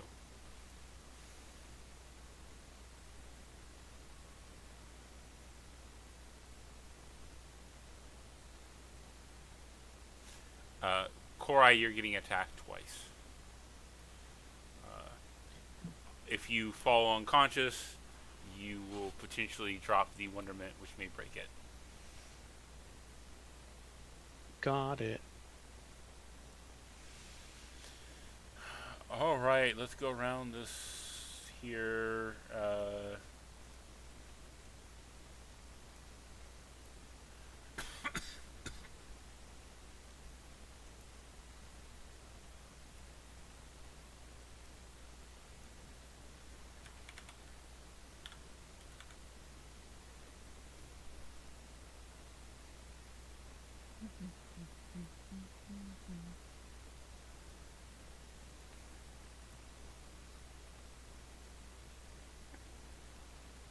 Get some music, battle music going.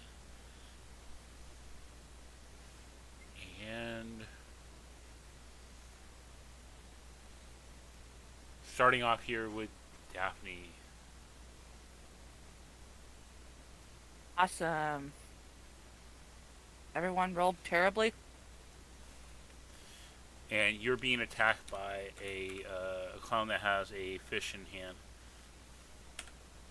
Cool. I'm gonna punch him. He's going first. He's attacking you first. You all lost initiative. Well, that's fine. I'm gonna punch him. Next. What is your AC currently? 16. You are able to block the blow as he comes forcefully trying to strike you with a fish. Cordelia, you're next. I am you're getting attacked going... next, I mean. Oh, sorry. What is Cordelia's AC? 18. 18. You get missed as well. Not good for the home team here. Korai, you're getting attacked twice. Yup. AC is 15. Two misses. Hey. They don't want to hit the statue I've got. They seem to be less concerned about that, but for sure, they you cradle the Wonderman in hand. Jaina, what is your AC currently? JJ?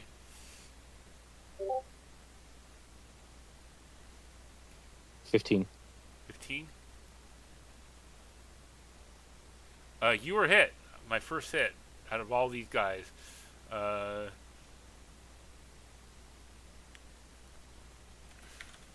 You get hit by one of those like pool noodles, but apparently it's actually got a solid core in the middle of it. Oops, wrong dice.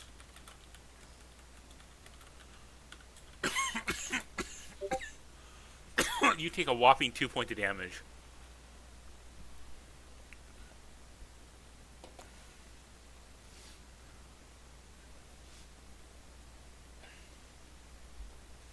And the other two in here, three. Let's see. Cordelia, one of them says to you, "Why did the chicken cross the road?" I don't know. Get to the other side. What do you got against chickens? Oh, And he tries to hit you with his joke, a bad joke, and let's see if he hits you. Misses you. That joke didn't land right. Daphne, uh, one of them says to you, "Knock knock, Who's there? let me in," and No. misses you with another bad joke that lands flat, and then Jaina, you finally are attacked by a bad joke, and says, "Why did the blue moon go with the peak?" Wait, that's not how it goes. All right, and he tried to attack you, and misses you with this bad joke. All jokes did not land properly. Tough crowd.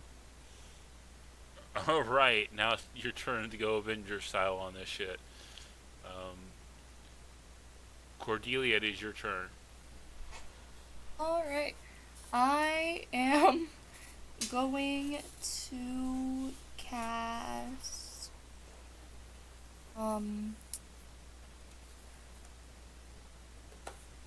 I am going to. Let's see, do I have anything that's.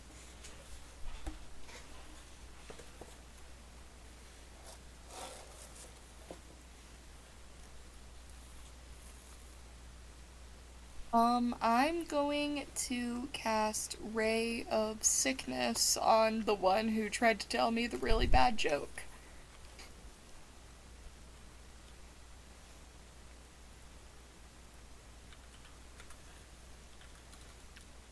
All right, what does that do? Does it require you to attack, or do I make a save? I just make an attack roll. All right, And that is a 23. you might have hit, yes. And that is 11 poison damage. All right. Uh,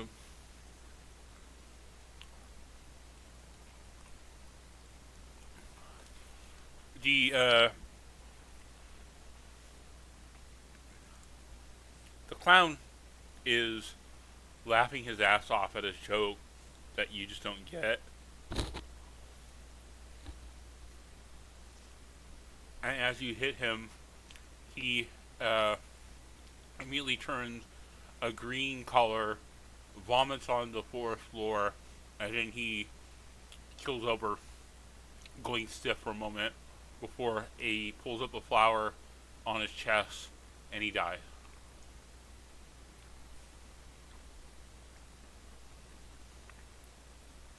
Damn. Oh! It's fast. Oh, that's the wrong one. That's not deceased. That is this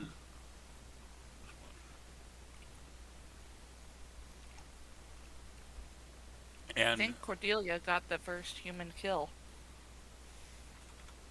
And that clown is dead now.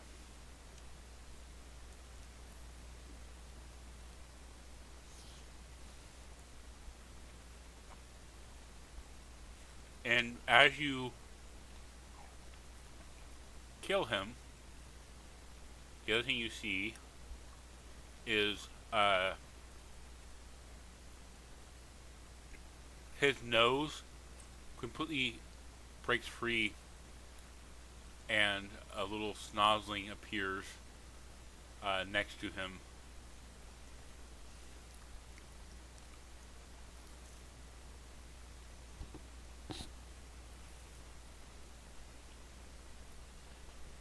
Apparently, as the host died, the snozzling is trying to find a new home.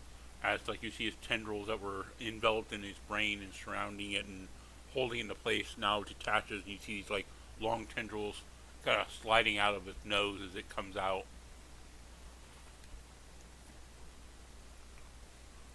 Ew. That's. Oh, it's gross. Not a fan. That's hot. Wow. Wow, we know what they're watching. I'm kidding. We could tell there was some tension between you and Heckna.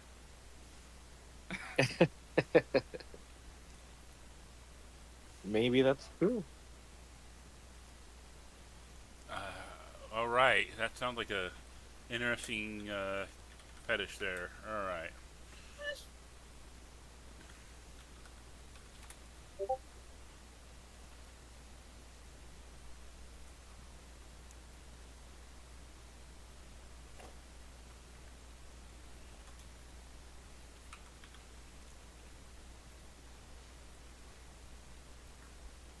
Daphne, it's your turn.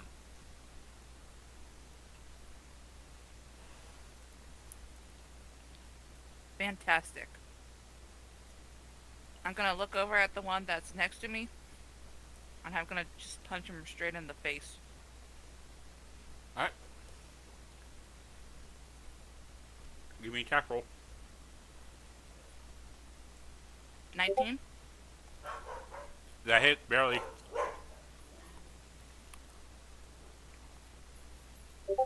7 damage. Um, you punch him in the face. His nose makes a squeak sound. You do not drop him though. I only have one attack per action, huh? At the moment, yes. You can still do flurry of blows. Yeah, let's do that. All right, spend the key point.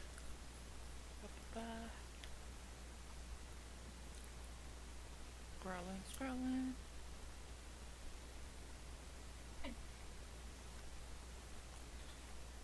Okay.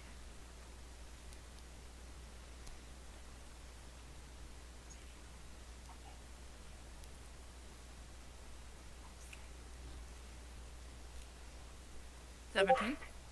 You hit. 6 damage.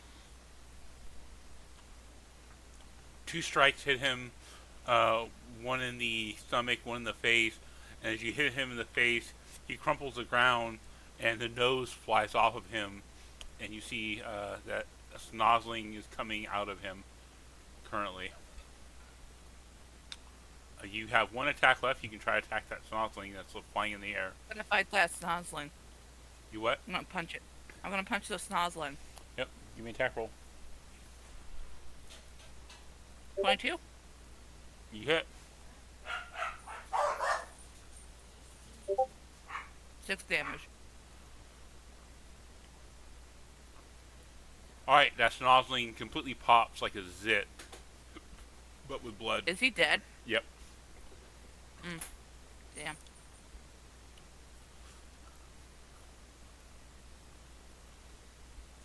Not today, snozzling. And then she flips her hair. Alright, no movement. Mm-mm. Alright, Korai, here's your turn. All right. So I've been giving this some thought.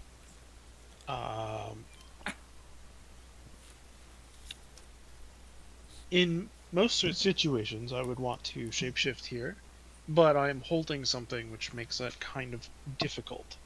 I have Warcaster. Is it possible for me to hold this in one hand and cast spells with another?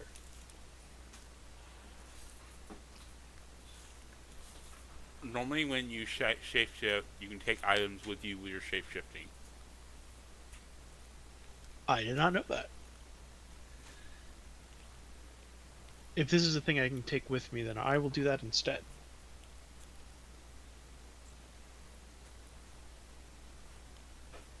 Yeah, you choose. You essentially choose if there's an item you do not wish to come with you. Okay, cool. And shapeshifting is a bonus action, right? Uh-huh.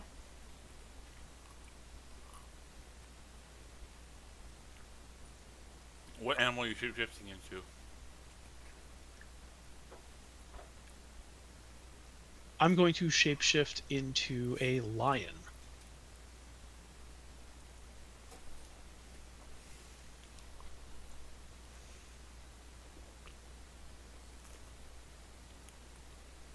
I don't have a animal lion token handy, so I'm going to give you a generic beast token. That's okay. It's a large creature, correct?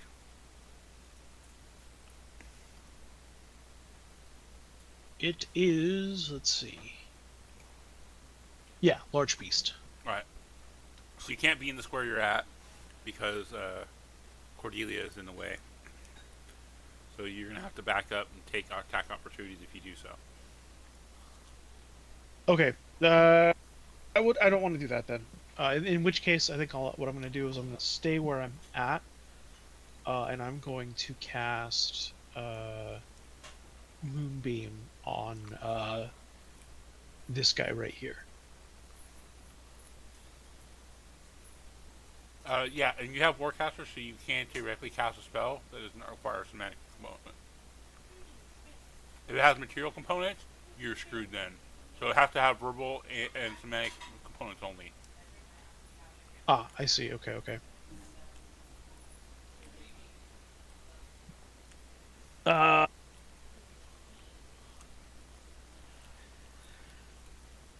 okay, so that means it is going to be Starry Wisp, I think is the attack I can make here. Alright. I'll hit this dude with Starry Wisp. Alright, you're rolling at disadvantage because you're engaged at the moment.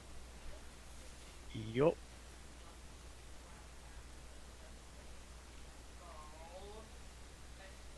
Well, I got two 17s. So You might 23 hit. Yep. for max damage. 8. The clown lights up and sparkles, and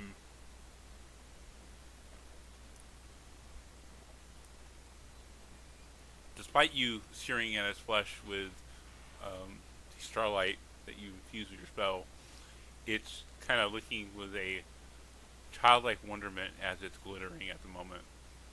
And it's, ooh. You have a glittering clown at the moment. What is the benefit? The next, with Sorry Wisp, when you hit it, it just glows, or what happens? It emits dim light in a 10-foot radius and cannot benefit from the invisible condition. Alright. You don't think the clown is going to go invisible, but it is glittering now, so it's very happy. Just by it dying. It did not drop. Got it. And I think that's it for me.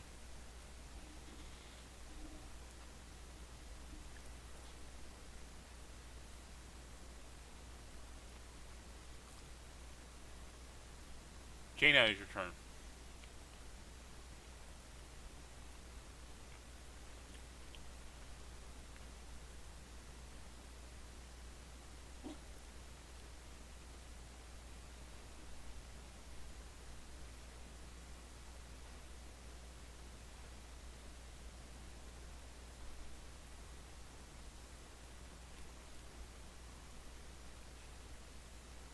Oh, yeah, JJ, it's your turn. Can you hear me now? Yep. Oh my gosh, it's happening again. I just explained this whole thing. Okay. I hold up my hand with the broken nail that I got from getting hit for 2 points of damage. Flip off that clown. I mean, immediately go into a magical girl transformation sequence as I activate my mantle of inspiration. The bonus action, I roll my bardic inspiration die, and it does not go through again.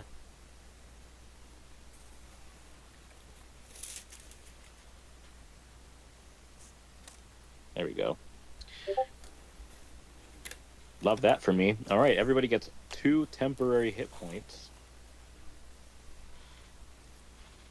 And you can choose to move up to your speed without provoking opportunity attacks. How many people? The party, the four of us. Okay. It's up to four, which could include myself. Yeah. Um, my new magical girl transformation outfit is in the voice chat. Or like the inspiration for it. And as my action, I will cast Mirror Image. And so now I have 3 backup dancers all around me in my space. And I would like. Is there only one active schnozzling right now? Correct. It's over there on the other end of the map there. All right. I don't know if this is going to be worth it, but I might as well find out. Uh, I would like it to make a DC 14 Wisdom saving throw.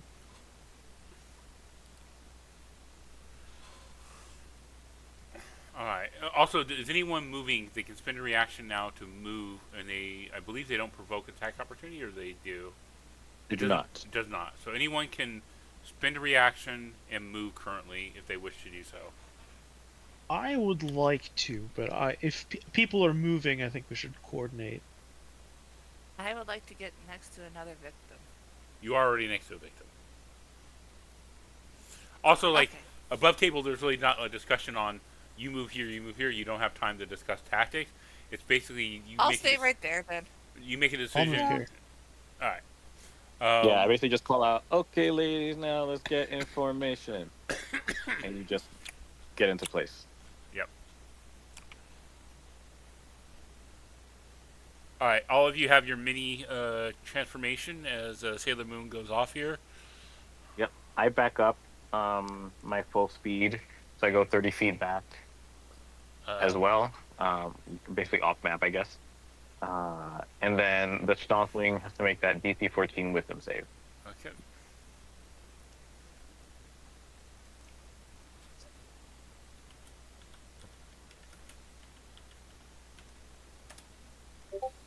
It missed the roll. It is now frightened of me.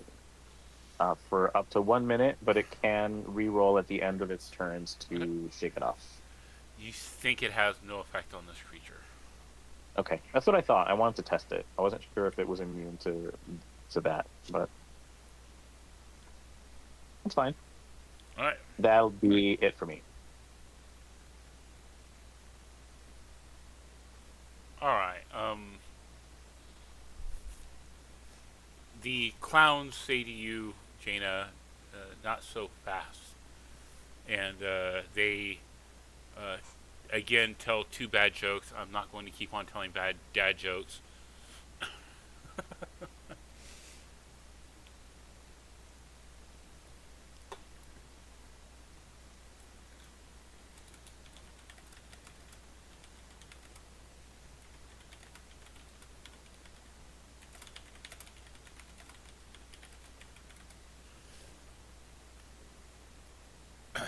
See here.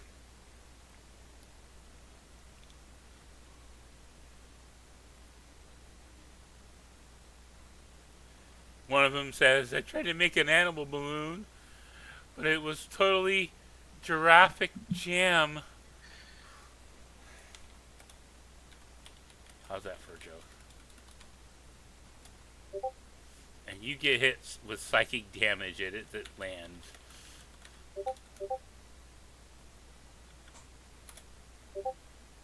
Jaina, It you it take.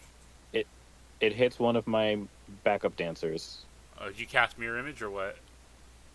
Yeah, on my turn with my action, I cast mirror image. Okay. Oh, it might have gotten lost when my mic was off and I thought I was No, speaking. I heard you when you said Well, I that. heard it. I Oh, missed okay. it. That's fine. All right. And then the other one tries to tell another really bad joke. Uh, why did the clown bring a ladder? Because the jokes were over everyone's heads. And it's going to attack. This time it misses. The joke does not land. All right. I start waving my arms like an air traffic controller. Maybe that'll help those jokes land. Does that count as a bad dad joke?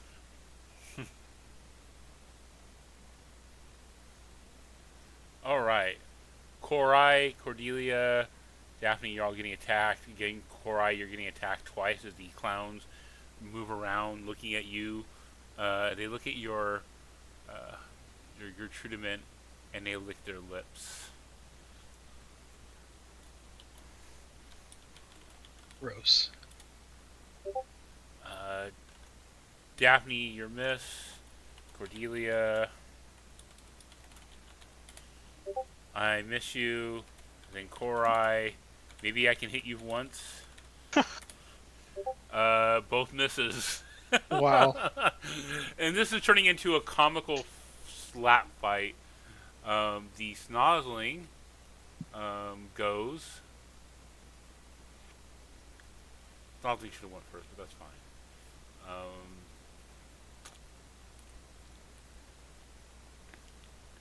It's going for the closest opponent, which is Daphne. This thing jumps at you. Is going to try to land on your face. And it misses you, Daphne.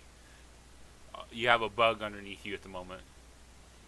Fantastic. And that is everyone here. So next is Cordelia. All right.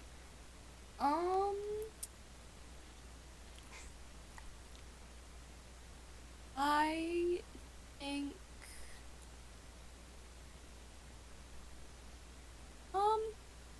I think I'm gonna do the ray of sickness again. If you do the ray of sickness, you will be rolling at disadvantage to hit because you are in melee with people. Oh. Alright, what am I? Never mind then.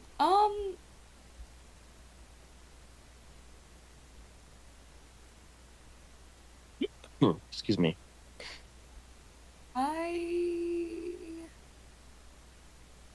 Can I use my dagger? You can. You can pull out your Alright. dagger and you can try to hit people with it.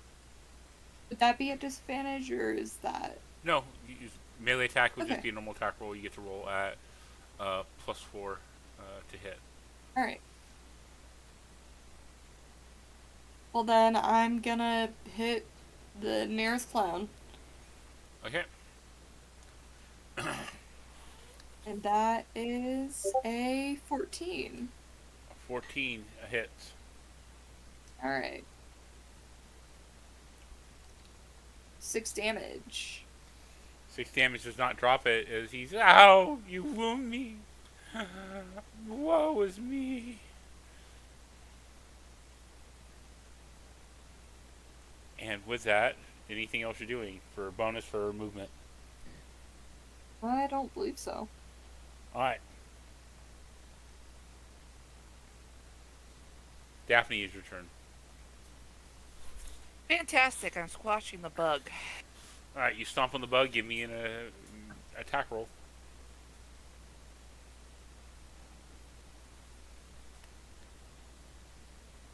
Would it just be an unarmed strike? Uh-huh. 12. 12 hits. Just flavor for free, so you describe however you want. Stomp on it, punch it. It just goes everywhere like a fruit gusher. Give me your damage roll. I'm assuming you're gonna kill it, but you never know. 6. Yeah, you pop this thing like a bloodzit, and food grusher everywhere. Splats. You got red on your shoes now. Ugh.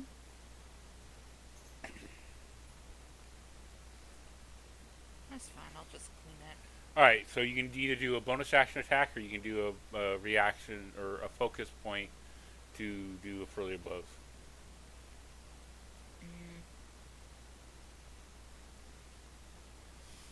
Another focus point. Okay. Make your 2 attacks.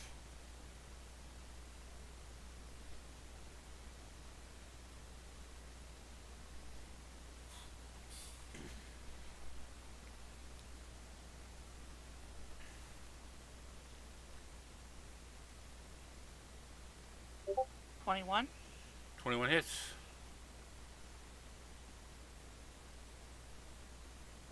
7 points of damage.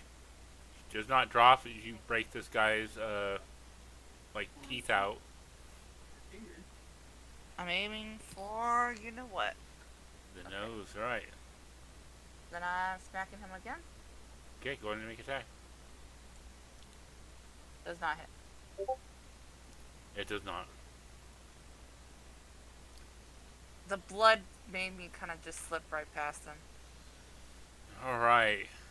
2 injured these clowns now, and we move on to Korai. All right. Now I can shapeshift. Yep. So I will do that. I will spend a wild shape, turn into a lion, and now I believe I can cast Moonbeam. You can if you wish. What's the area again? Moonbeam is 120 feet, 5-foot radius, 40-foot high cylinder. What's the radius? 5 feet. So 10 feet total. All right.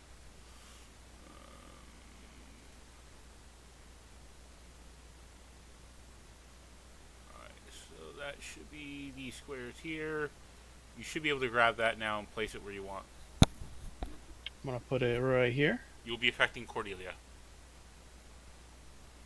We're using squares, we're not using freeform, so Right, okay. you would be affecting yourself if you do so.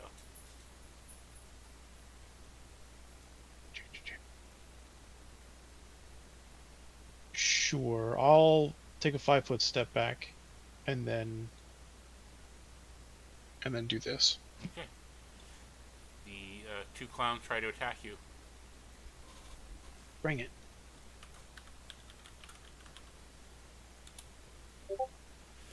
What's your AC currently? It is currently 17. You get hit once. You get hit twice.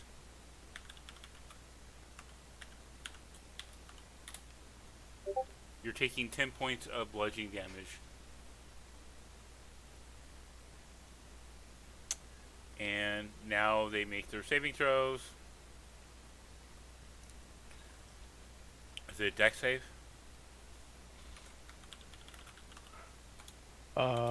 For Moonbeam, it is... Sorry, I was looking up damage stuff. 2d10 radiant damage. It is a con save. Con 14. save. Okay. One made it, one missed. All right. 10 damage in total. 10 damage in total. The one goblin, or not goblin, the one clown that you've already injured drops. The other one is less hurt. Does not drop.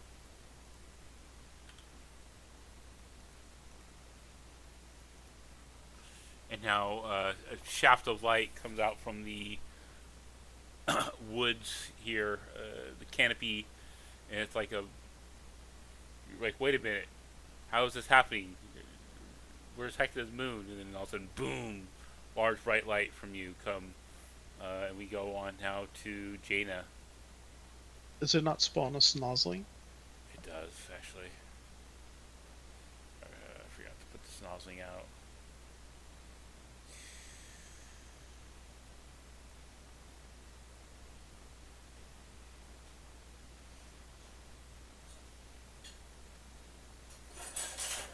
Alright. There's a little snozzling.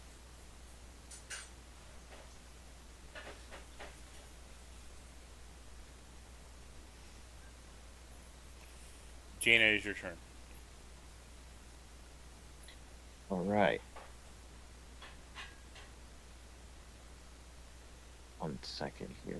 This is... Oh, wow, that's a nice range for the boomerang. I'm going to grab my hula hoop and excuse me. Uh, Tap it on the ground, activate its glitteriness, and toss it from this distance. And True Strike the Schnozzling.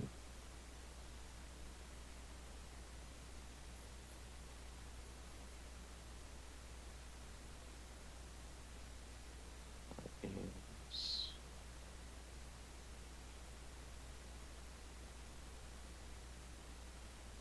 plus six, so it's this plus one.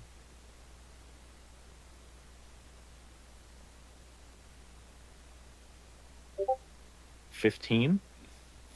Which who are you attacking? The Schnozzling. You hit Snozzling, yes.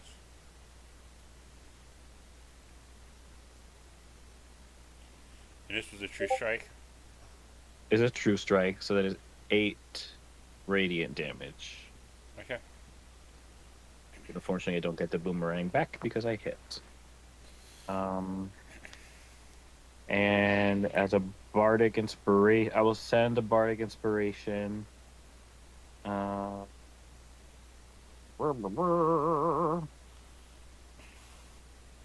To Cordelia with my bonus action. You guys are killing all my Snozzlings, man. We don't like those things. Cordelia, you have a bardic inspiration. You'll be able to roll a d6 and add. You'll be able to add a d6 to your roll, whether it's a attack roll or a saving throw. Is there anything else you're doing, Jaina? Nope, that's it for me. Okay. There are no Snozzlings on the board, so we skip that. We go with Thralls. Jaina, two of them are again telling bad jokes to you. One of them moving towards you, Korai, out of the moonbeam, and we go with that.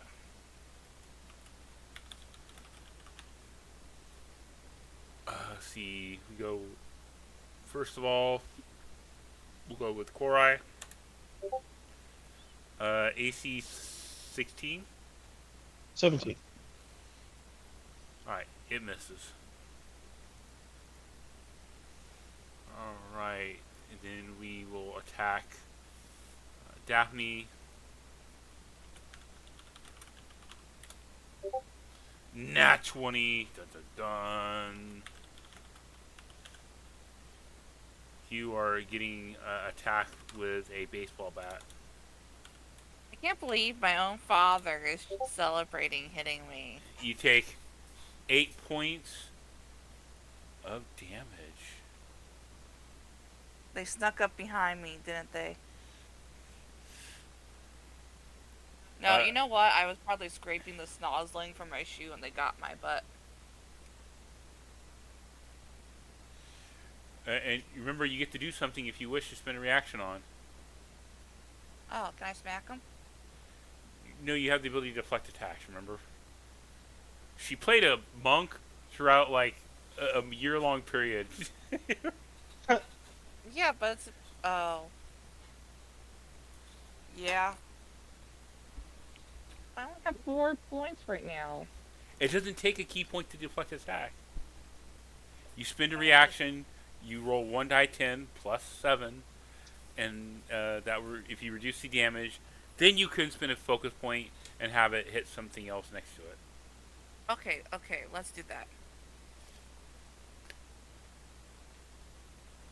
Although it's got no one next to it, but you know what I mean. You can still deflect the attack and not take damage. Roll d10 plus 7. Or just roll d10. 14. 14. Okay. You don't take any damage despite it being a critical hit. The thing tries to hit you. You immediately know Kung Fu and deflect the attack to the side here. And that was your reaction there. Cordelia, you're getting attacked still. Oh no. This one misses you. And Jaina, The clowns are again hurling bad jokes at you. I told my shoes a joke. They were huge fans. What doesn't even make sense? That's why they're bad jokes. It misses you, Jaina, as it tries to hurl the insult at you. And the other one's like, why don't clowns ever get lost? They always follow their nose. Honk.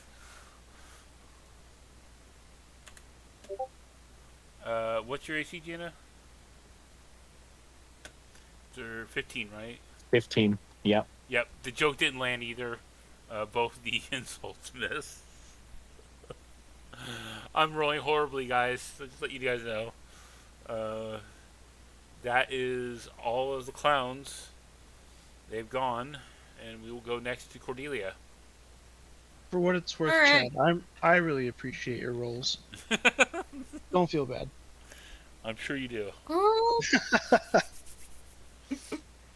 I am going to use my I'm gonna use my hand axe. Little +1 hand axe. I'm gonna use that on the clown next to me. Alright, roll attack.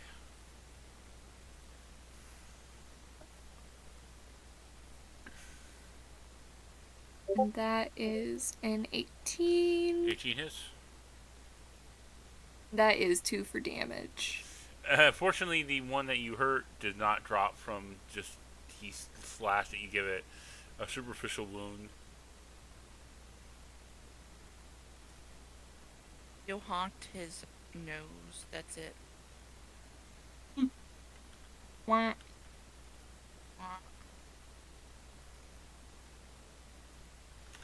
Alright. Assuming you're not doing anything else, we'll go with Daphne. No, I don't believe I'm doing anything else. Yep. So yeah. Time to murder.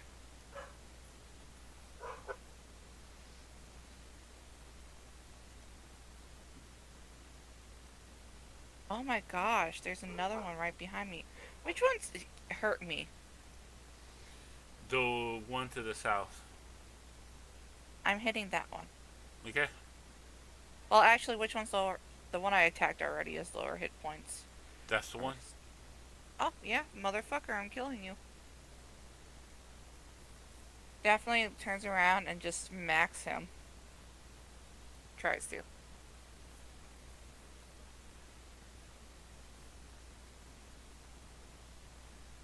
$22. 22 hits.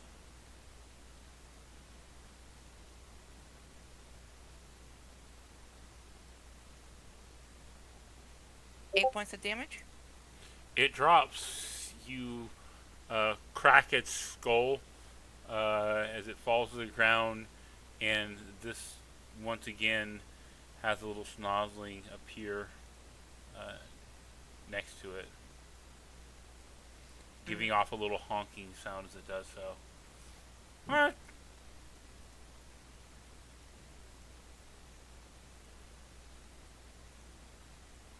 Okay, so with my bonus action, I'm gonna smack that thing Alright, give me an attack roll. with my foot. 13. 13 hits the snozzling. 8 points of damage. You squash that one too. The snozzling is gone. I'm gonna need some new boots after this. Korai, it is your turn. Alright, moving the moonbeam In action. is an action, so I can't move it and attack. Correct.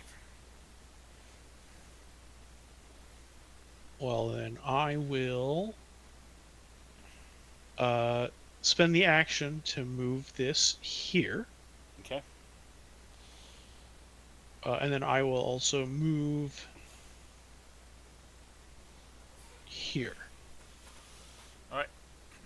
The make the save. Con 14. Miss it. Oof, only 5.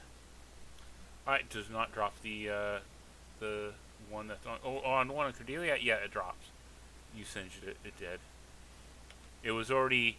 The lid on the jar was already loosened by Cordelia. She's, attacked it multiple times and slashing it, and all of a sudden you see this thing erupts as its skin kind of peels away like a really bad sunburn as it falls to the ground, still giggling, saying, "Oh, so bright."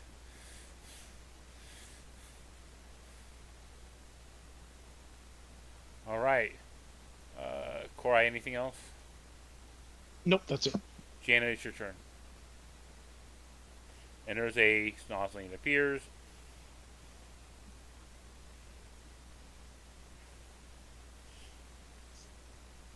Oh, there's another snozzling? Okay. Yes, it appeared after this one popped and sizzled from a moonbeam.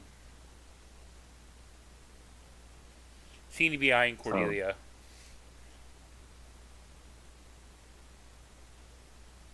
I don't think I have anything else that I can do attack-wise. I'll do a vicious mockery on it, I guess. Okay. What vicious words are you saying to the snozzling? Um, I'll direct it to the snozzling, but like in reference to the body that it was attached to as well.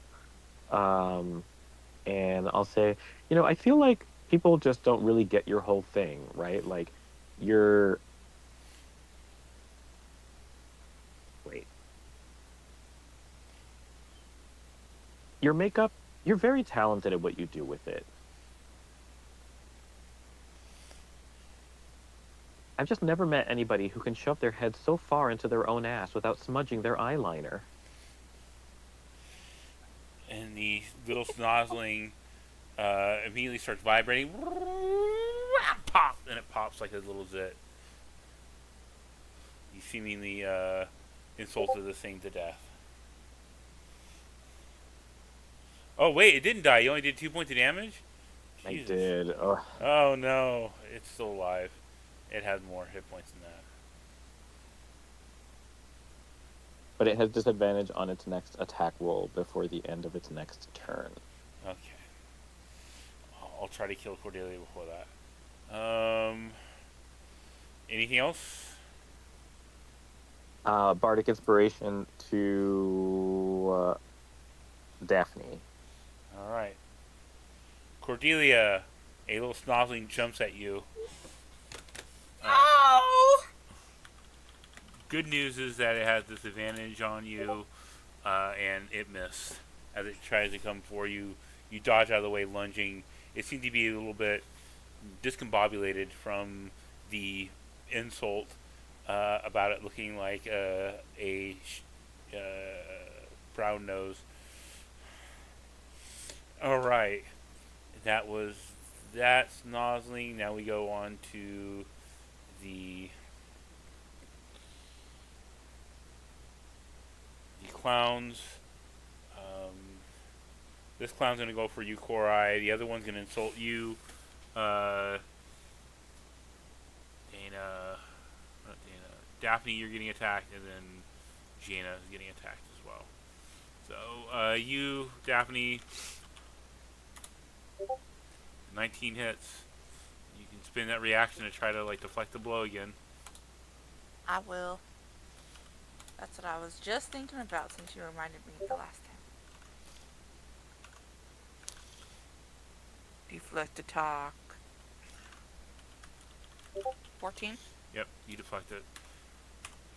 Alright. The other one attacks you, Korai. Misses you. And then another jad joke comes out of the clown. My clown car broke down. Turns out it had too many occupants and not enough drive.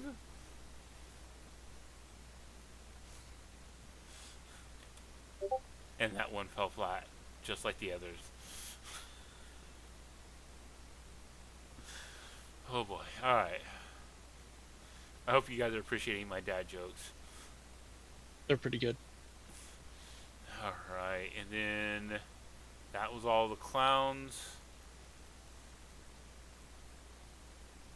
Cordelia, it is your turn.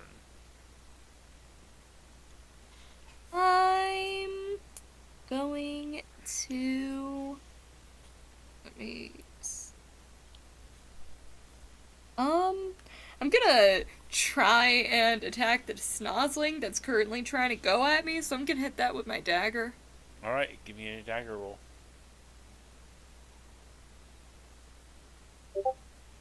Ten. What'd you roll? 10. This thing is a little wily little bugger, and you're trying to stab at it in the dirt, and it dodges out of the way, crawling up your leg now. Oh. Daphne, your turn. You got us. You are inspired, Cordelia, just in case you might want to add that. You can't add your bardic inspiration to D6 to try to hit it. Oh. So, Go ahead and roll D6. I'll do Add that your next bardic one. inspiration. You go ahead and you can do it now. Oh, okay. D6. Oh, that's a 6. All right, you That hit. would Go ahead be and roll like- damage. Alright. That is 5 damage. You said 5 damage? Alright, you stab this thing in the dirt as you thought it dodged out of the way. You recorrect under Jaina's guidance, and the little bug dies under the dagger.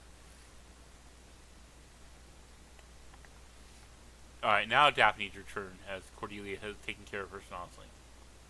fantastic.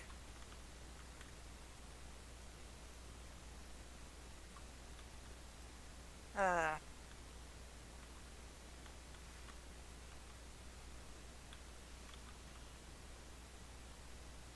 I'm gonna smack this guy in front of me and go, stop clowning around. 20. 20 hits. 4 damage. Then I'm gonna do my bonus action. Well, you have to roll your damage first. Oh, 4? Yeah. I got. Yeah. Yeah, it's still alive. I just gave him a bloody nose. Do they even get bloody noses with those things on it? You punch it in the nose, and you do not. All you hear is a honk. Oh. That's better. 24? 24 hits. And 6 points of damage. How much? 6. Alright. It again does not fall as you hit it several times. It is bloodied, and the clown now has some missing teeth. Its nose is slightly off center, and it's twitching, but it's still alive. Bloody goblin there, bloody clown. And Korai, it is your turn.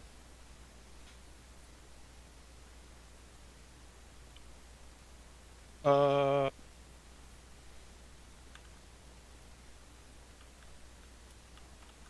right. I'm going to. Let's see. 5, 15, 20, 25, 30, 35, 40. I want to move this here, 40, and then move here. Okay, so you moved it under 1. Alright, saving throw. Con 14. It made the roll! This clown You take half, I think, right? Yes. So it takes 5 damage.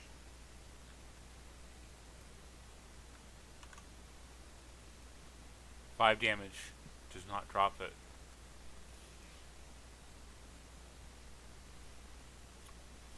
Jaina, it is your turn.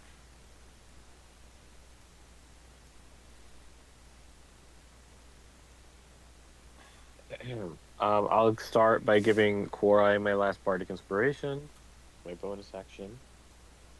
And just a reminder for everyone, you had those 2 temp HP from my Mantle of Inspiration. If you have taken any damage and didn't apply those temp HP, just mitigate accordingly.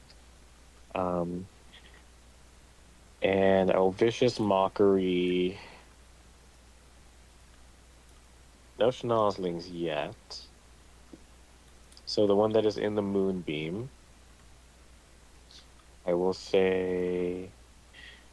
I really do have to say, this whole shtick that you all have going on is pretty great. It's like really great special effects makeup. Everybody in the room can look like they're brightly lit, but you somehow always look like you're still that one, under that one flickering light in a haunted hospital. Wisdom 14. Which one were you affecting? The one in the Moonbeam. The one in the movie. Okay, it missed a save. 4 psychic. 4 psychic does not drop it. It is bloody Okay. though. And it has disadvantage on its next attack. Okay. And that'll end my turn. It's not dead. It's just bloodied. Wrong token.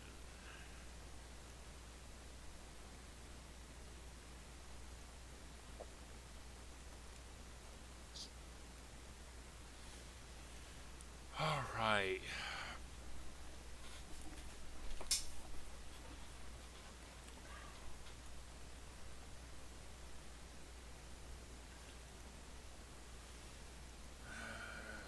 We go on to the thralls.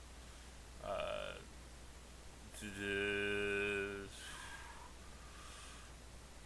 this one moves out of the moonbeam here. Is going to attack you, Cordelia. The other one's attacking Daphne. And then you're getting insulted again, Jaina. Daphne, AC 16. Yes. Alright. That is 2 points of damage. Who hit me? You can deflect attack if you wish. It's been your reaction.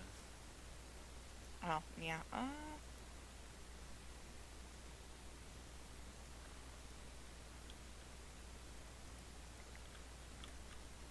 Where is it?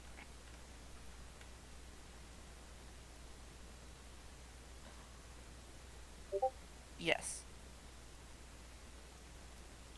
I deflect it. You what?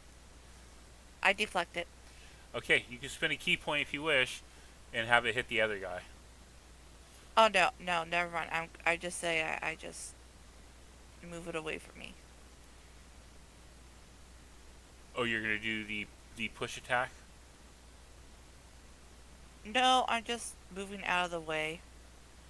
Okay, so you're not going to spend the focus point to do damage back at the other one? No. Okay.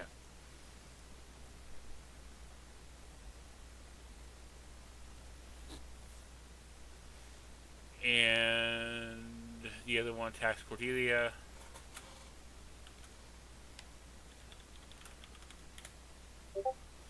Nat 20 on Cordelia.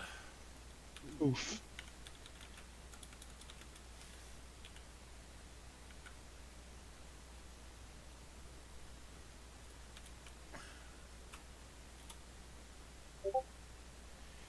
Cordelia, you take 9 points of bludgeoning damage as you see it has taken a poorly made cricket bat and is hitting you with it.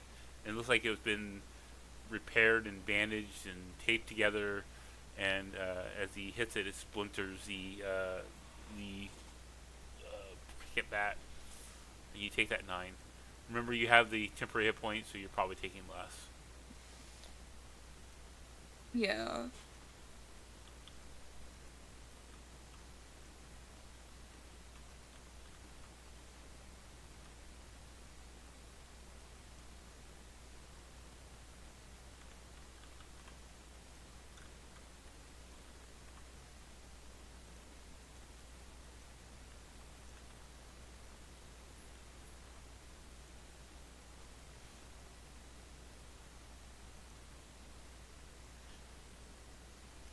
All right, now the joke on Jaina.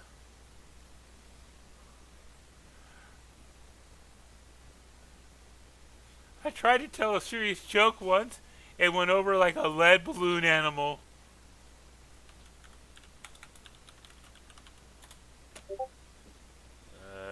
Mrs. Jaina too. That one just barely goes over your head.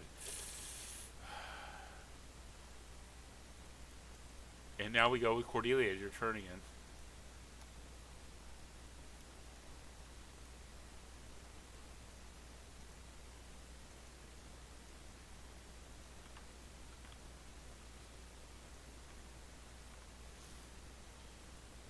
I'm going to.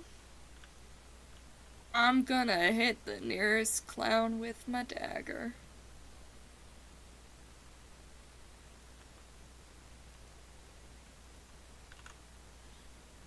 Okay. Go ahead and roll an attack. Alright. Ooh, that's natural one. Natural one misses. You fumble around with your dagger, almost dropping it in your hands, as your dagger right now is kind of slick with bug juice from the snozzling. Hold that. And we go on to Daphne. Nice.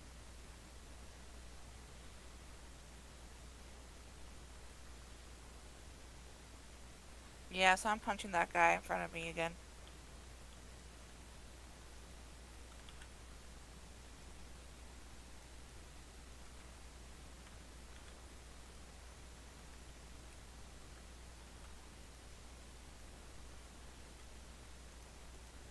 $23. 23 hits.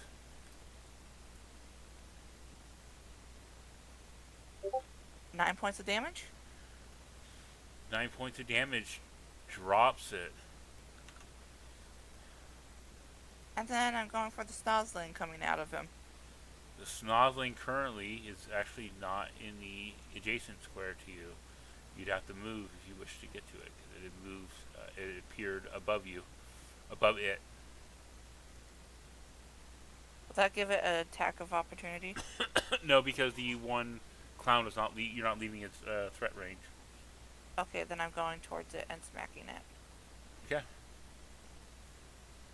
Do I have to be on top of it, or can No. I just smack it right here? You smack it where it's at. The snozzling has a zero range attack, but you can attack it.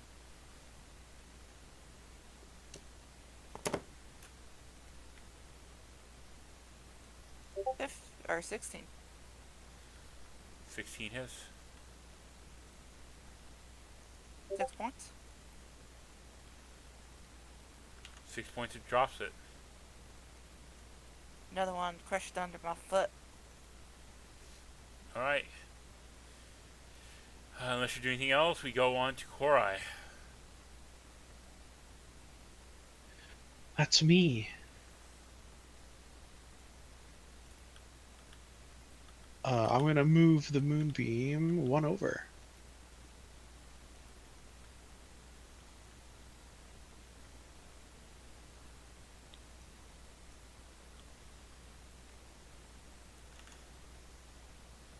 Okay.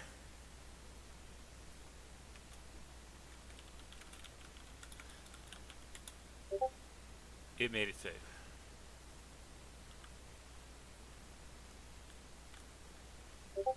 That's okay. He'll take 5 damage pre-mitigated.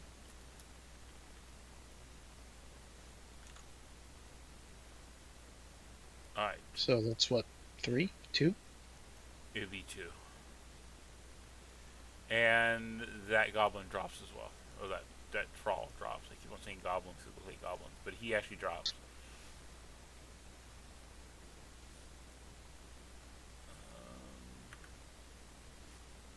He is dead. Go on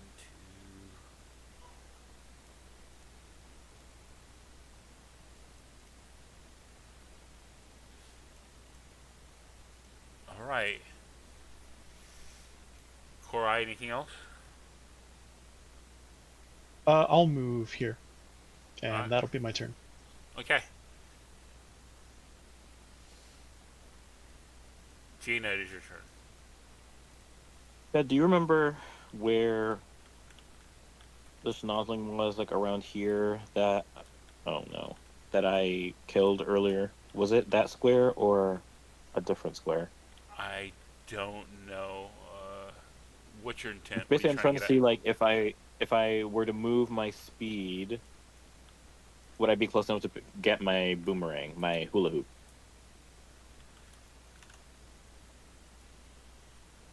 So I'm not sure what square it was. It was actually over here.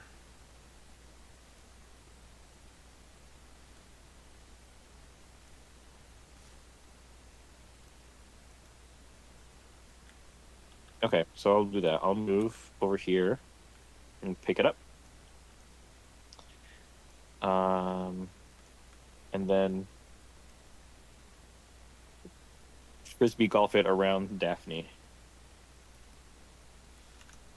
Okay. with a true strike.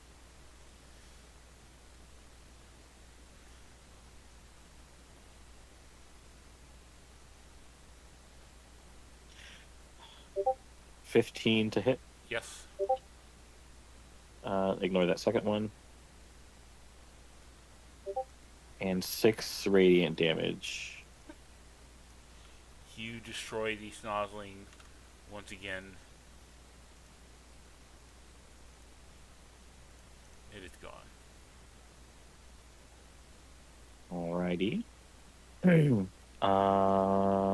Is anybody hurt? No, me at least. Jaina, I believe Cordelia is hurt. Yeah. Okay. I'll use my last 5 feet back up here. But before I do so, I'll just say,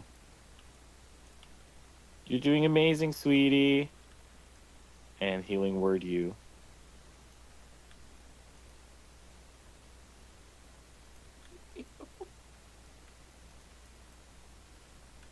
for 7.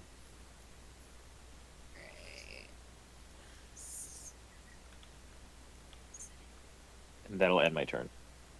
That brings me up to full HP. Alright. Oh, wow. The clowns in exasperated form. And these things do not seem to be relenting what they're doing. Maybe they just don't feel fear for their life, or maybe they think it's just one big joke. But they continue to attack, and they attack you, Korai. No. And it misses. As you see, it trips, falls on its face, and makes a honk sound, and starts laughing. Before it stands up again, white tears from his eyes. You see, like, it's got blood on its face as it's looking at you, laughing maniacally.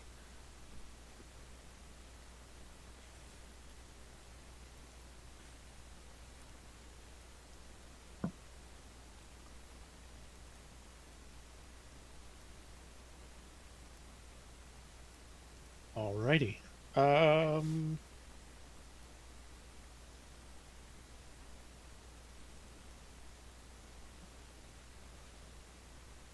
Okay.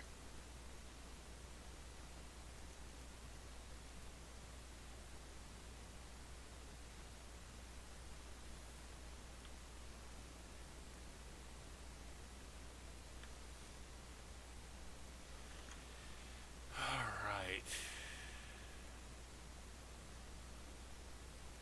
Cordelia, it's your turn. Okay. Oh, there's more.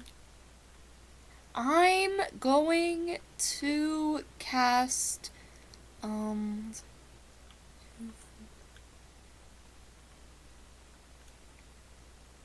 I'm going to cast Ray of Sickness on that last clown.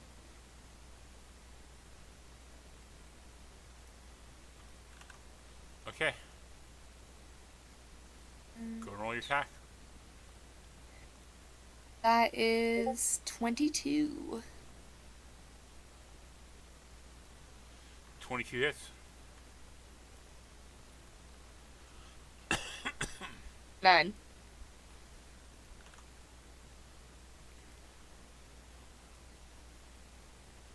9 points of damage does not drop it. But he is poisoned currently and bloodied. As this clown is just laughing and giggling, and now it throws up on you, Korai. Gross. Oh. Didn't realize that was gonna happen. It's poisoned.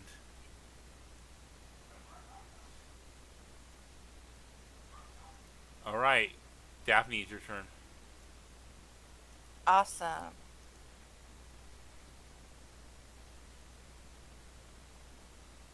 Well, she's gonna step over the bodies, if that's okay. Yep. 1, 2, 3, 4, 5, 6.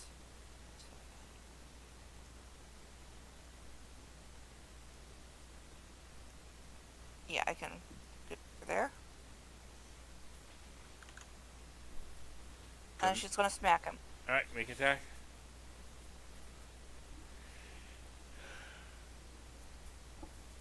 16. 15 hits. 9 points of damage. 9 points of damage, drops it. And where's the snozzling?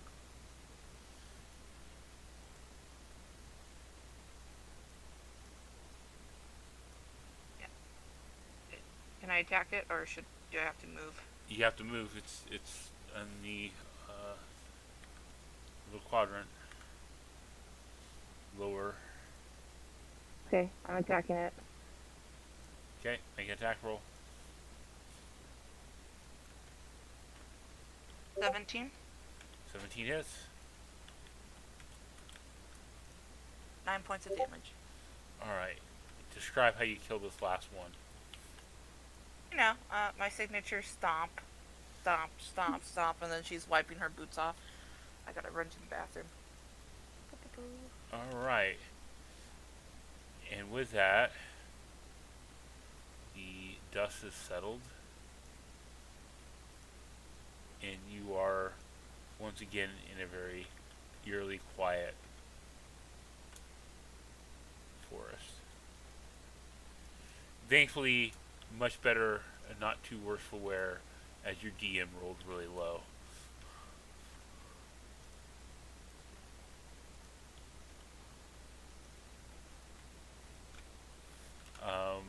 Also,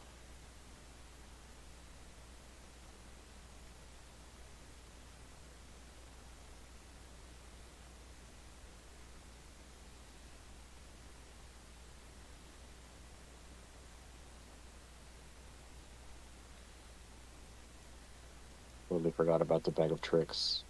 Womp womp.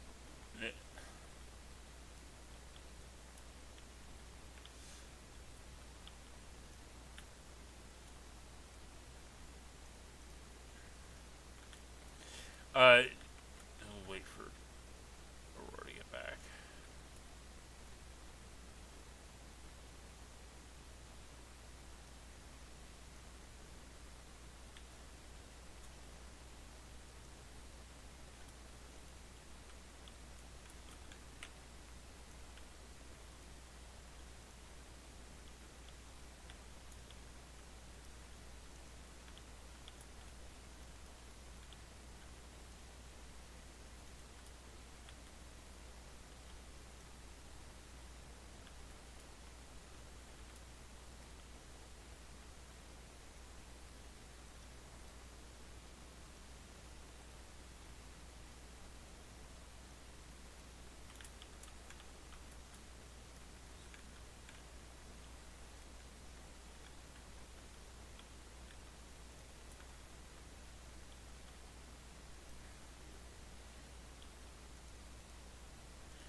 Are you back, Aurora?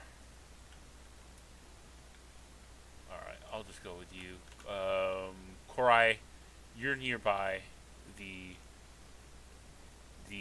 dead clown that just got taken down by Daphne, and you see As it falls to the ground, the thrall in its clenched hand drops what appears to be some kind of like large piece of paper, like a bill or something like that, or a billboard advertisement or something.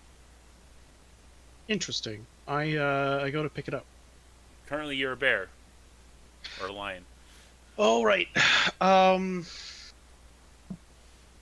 I'm going to try and I'll. Hey, people, come here. There's a piece of paper. I can't pick it up, but it's important. I think.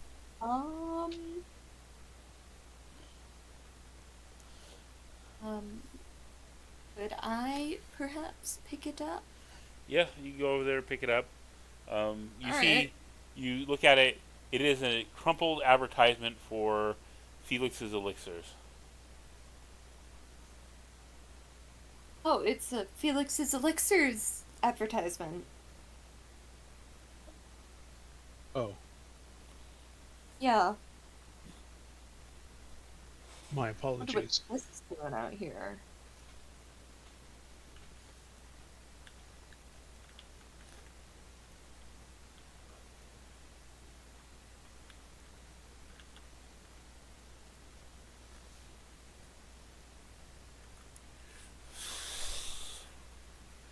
So, with that bit of news, you guys can travel on or do something else you wish.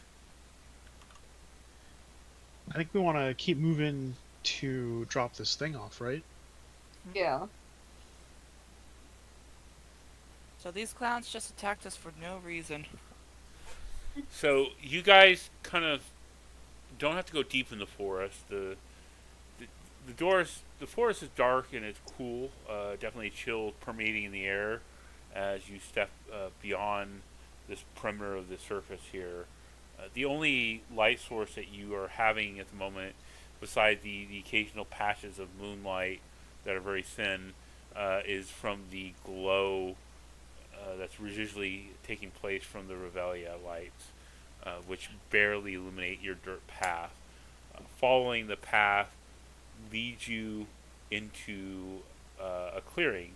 You see that the tall trees form a circle around a patch of undergrowth, and in the center of the clearing is a twisted, wide trunk tree, unlike the conifers that mark the forest here. This maybe seems to be some kind of like deciduous style tree. You see strings of fairy lights are wound around the twisted tree branches. You see this uh, before you. Uh, it is definitely seems that you have appeared in Gertrude's Grove.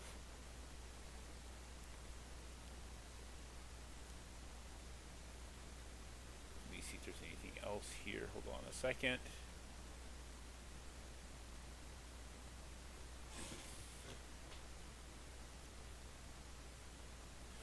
You also see deeply embedded in the twisted tree is a large chrome plated half circle of a moonstone. Its shiny coating has been chipped off, revealing a chip scratch stone underneath. Patching some of the chips are colorful stickers and ribbons. And we are going to end it here as it's 9 o'clock.